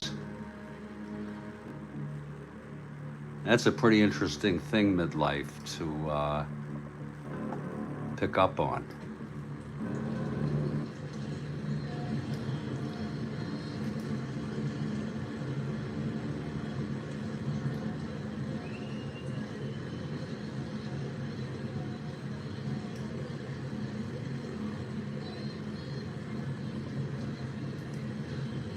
And Midlife Crisis says, I often thought and still think that Washington should have been called the Washington Warriors and just got back to the old logo with the R and a feather.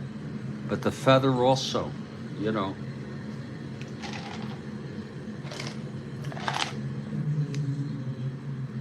A W, yeah. Do they even have a team name now, or are they called the Washington Football Team now? That's what I think I heard. They haven't come up with a name yet, have they? The Guardians seems like a strange name. Oh, the Commanders, that's right. Okay, we're heading to the bottom of the seventh. And Feister, whose first endurance is the eighth, will face the middle of this St. Louis lineup. Steve Evans leads it off. Here's the pitch, 2-9.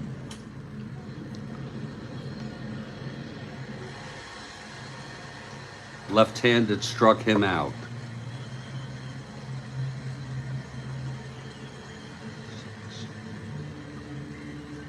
That's 14 in a row for Feister. And yes, we're playing a league here, 1911, which prohibited black people from playing in it, and we understand that, and we, rather than just play along, and I like to highlight it. I like to underscore the fact that this was a color barrier here. Right up until, you know, like I was thinking in Strat-O-Matic had 41, you know, they have the 34 cards, they have, you know, lots of teams, 1924 season, and I have one already, 1911. Anything I would get would be 1947 and on. And then you had, I think, 2 or 3 players. Jackie Robinson was the first, but I believe that Larry Doby came in toward the middle or end of the season. And I think there was a third black player in 47. Still not enough diversity. Okay, Bresnahan at the plate.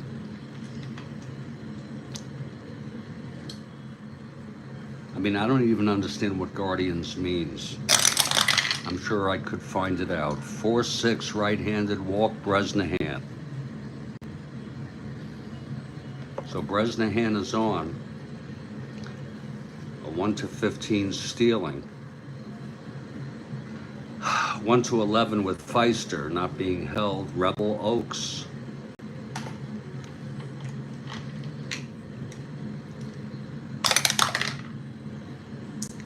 The pitch to Oaks. 6-9. Left-handed double 1-17. It's a base hit. 2 asteroids. First and third, 1 out, and here's Wally Smith. Infield back for the double. Actually, I think we'll bring the infield in here. That's a possible balk or passed ball. It's a possible passed ball by Archer. And I think you get a lot of passed balls with these people. Archer's passed ball. No, he's only at 2.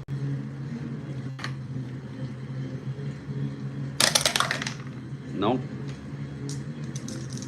Okay, pitch to Smith.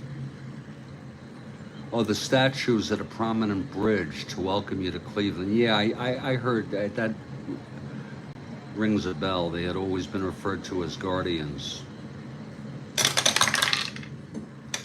I guess that's not so bad. 3-8 left-handed, pops it up to short for Tinker, 2 outs. And Golden will hit.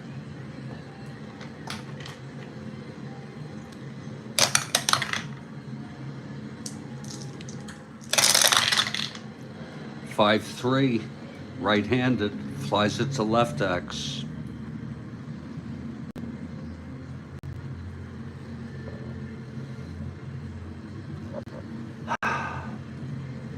Check card 114, out and left. That's a 5-1, makes the catch, and that will retire the side.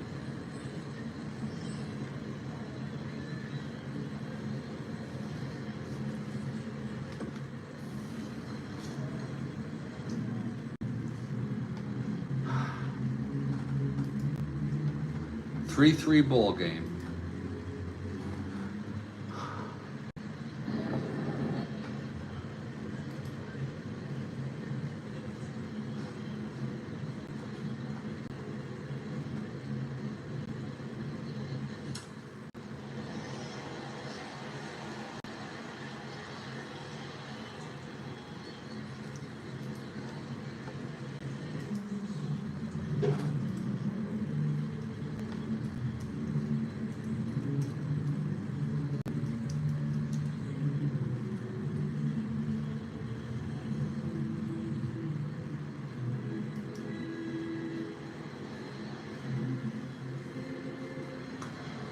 Top of the 8th now.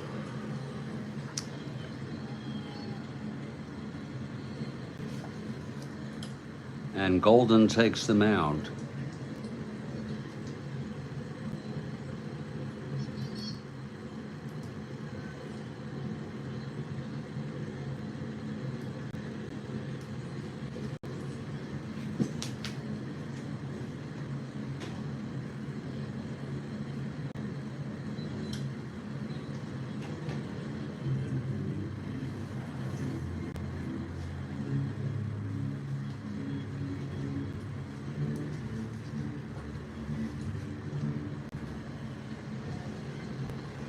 Here's Heine Zimmerman.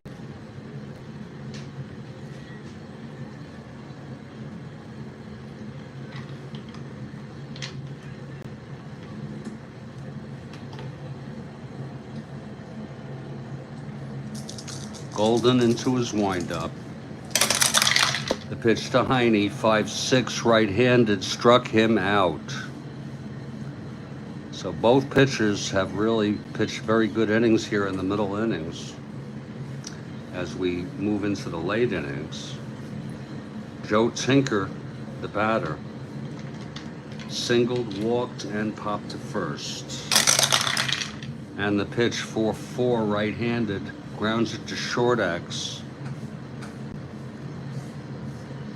That's going to be Hauser, 364. 19-3 throws him out.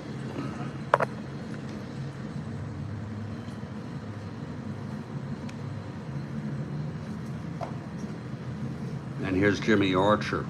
I'm ready to do the other stuff, Kathy.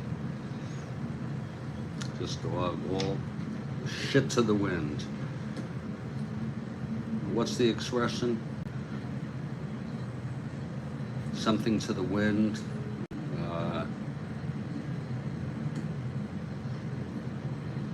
Something torpedoes. Pitch to Archer, 1-7. Let me at least wait till afternoon. Base hit. A 2-out single. And Feister will hit.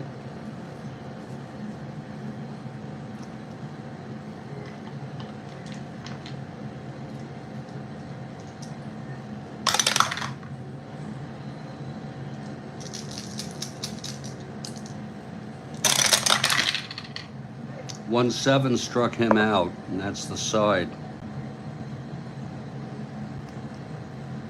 No runs, one hit, one left. Damn the torpedoes, full steam ahead, Kathy. Afternoon. It's 11:48, and I have ice, and I'll sip on iced coffee.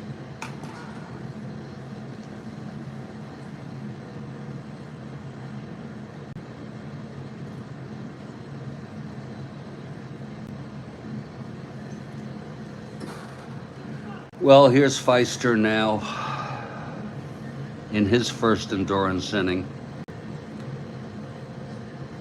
And Arnold Hauser leads it off. He's 0-3.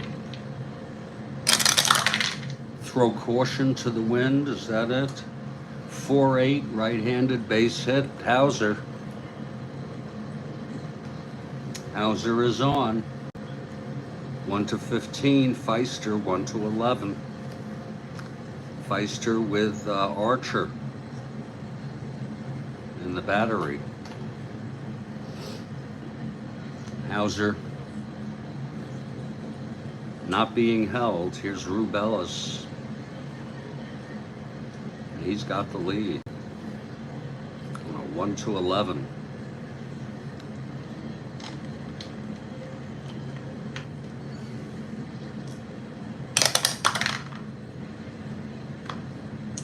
Pitch to Rubelis. Sounds like a disease. Rubelis, 4-8. Base hits, Rubelis. Hauser rounds second, goes to third. And now Feister suddenly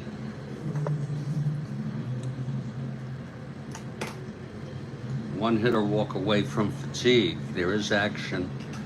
I don't know that they had bullpens. Maybe they warmed up on the sidelines. Steele and Loudermilk pitched in this game, real world. How do you like that for a name? Lou Loudermilk. Or Lodermilk.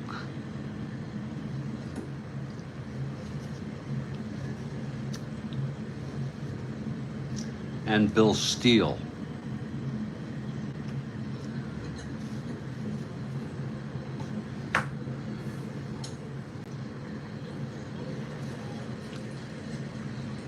Loudermilk. I like my milk quiet. This is Loudermilk. Left-hander, Steele right-hander. That may come into play to see who we might bring in if necessary. Here's Mike Mowry.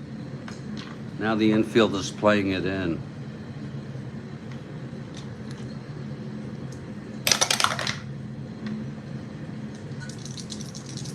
Pitch to Mowry. 6-8 right-handed, flies it to left. That'll be deep enough for Hauser to tag,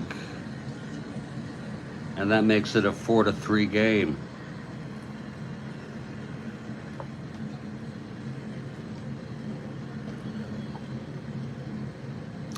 Feister still with endurance. 1 out now. Rubelis 1-11. Not being held. Here's Konechi.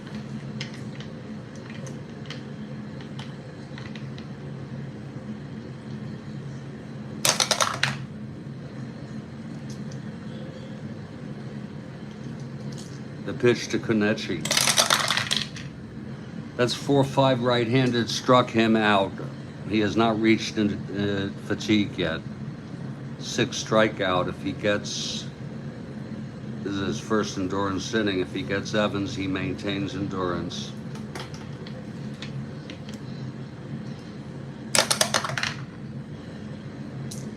Pitch to Evans. 2-6 left-handed, fly to center, and Kaiser gets under it, and the side is retired. 1 run though, and coming out is Roy Golden for the win. Roy Golden with a record of 1-0, looking for his second victory. It'll be the top of this order for Chicago. Johnny Evers leads it off.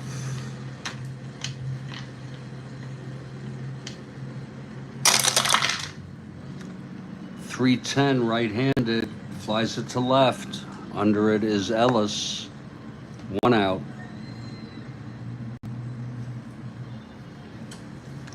And here's Jimmy Sheckard.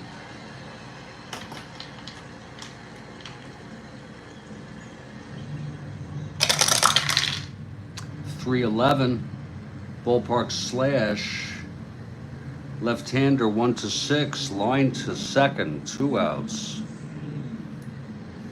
Again, the Cubs won this 9-5 real world. Now the Cardinals leading here 4-3, and it's all up to Kaiser. And the pitch 3-8 right-handed, pops it up to third, should end the ball game. Mowry makes the catch, and the game is over.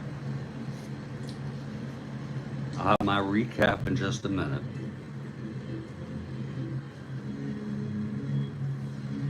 The final is St. Louis 4, Chicago 3.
So that just does it about this ball game. I enjoyed the conversation.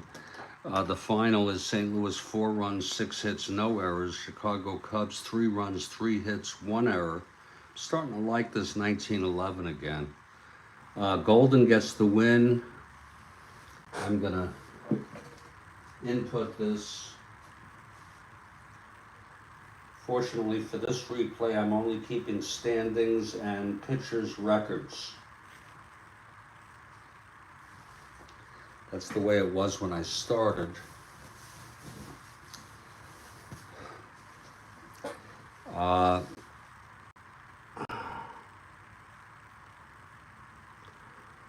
The Cardinals got 3 runs in the second with 2 outs on the bases clearing triple by the pitcher, Roy Golden, who I would suggest should be player of the game. All those runs were unearned, but of course you're free to make your choice.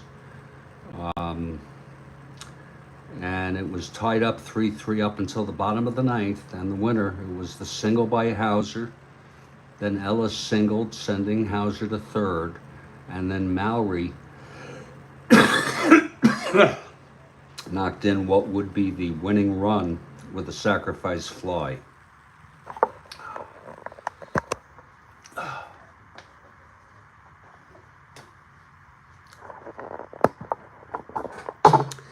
And entering this is so easy due to the lack of statistics that I use.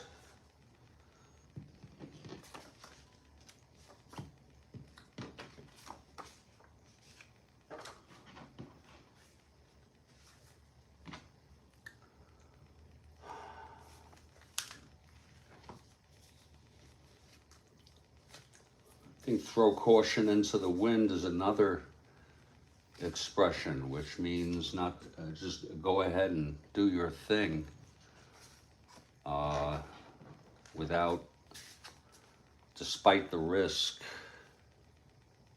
despite the danger or hazards.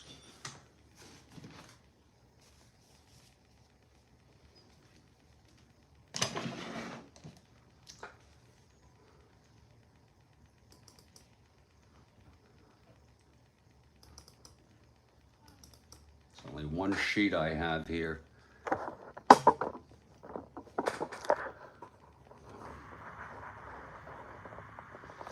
Gonna enter this.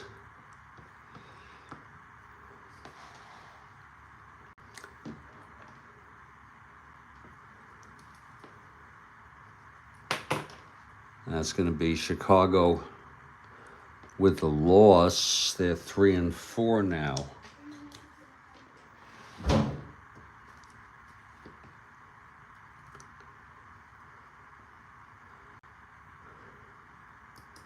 I'll put them 2.5 out.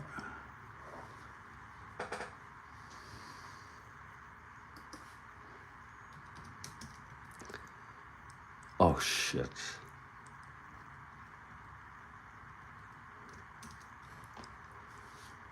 And St. Louis with the win puts them 3-4.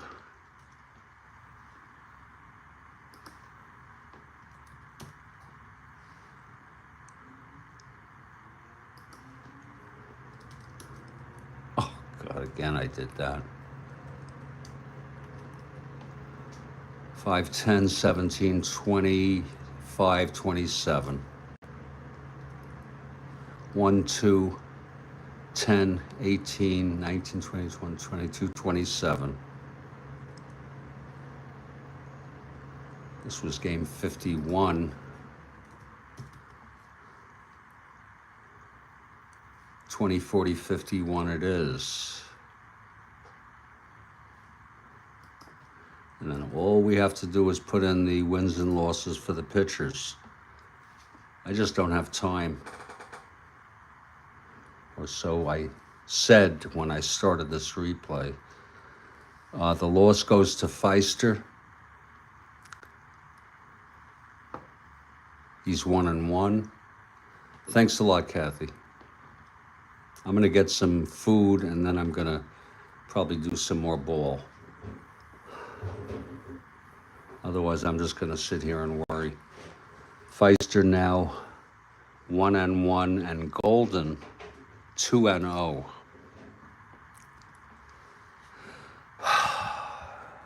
Now I'll email this to myself.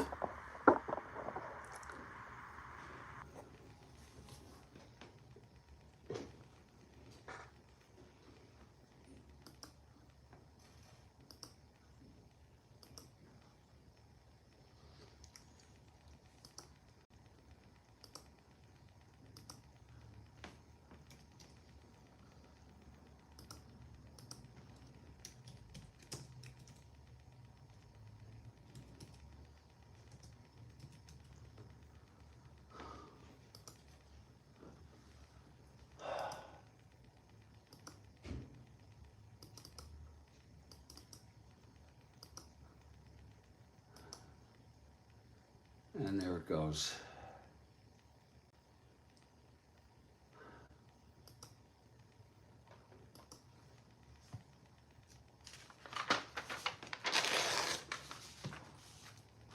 Thank you all for being here, and I'll catch you next time.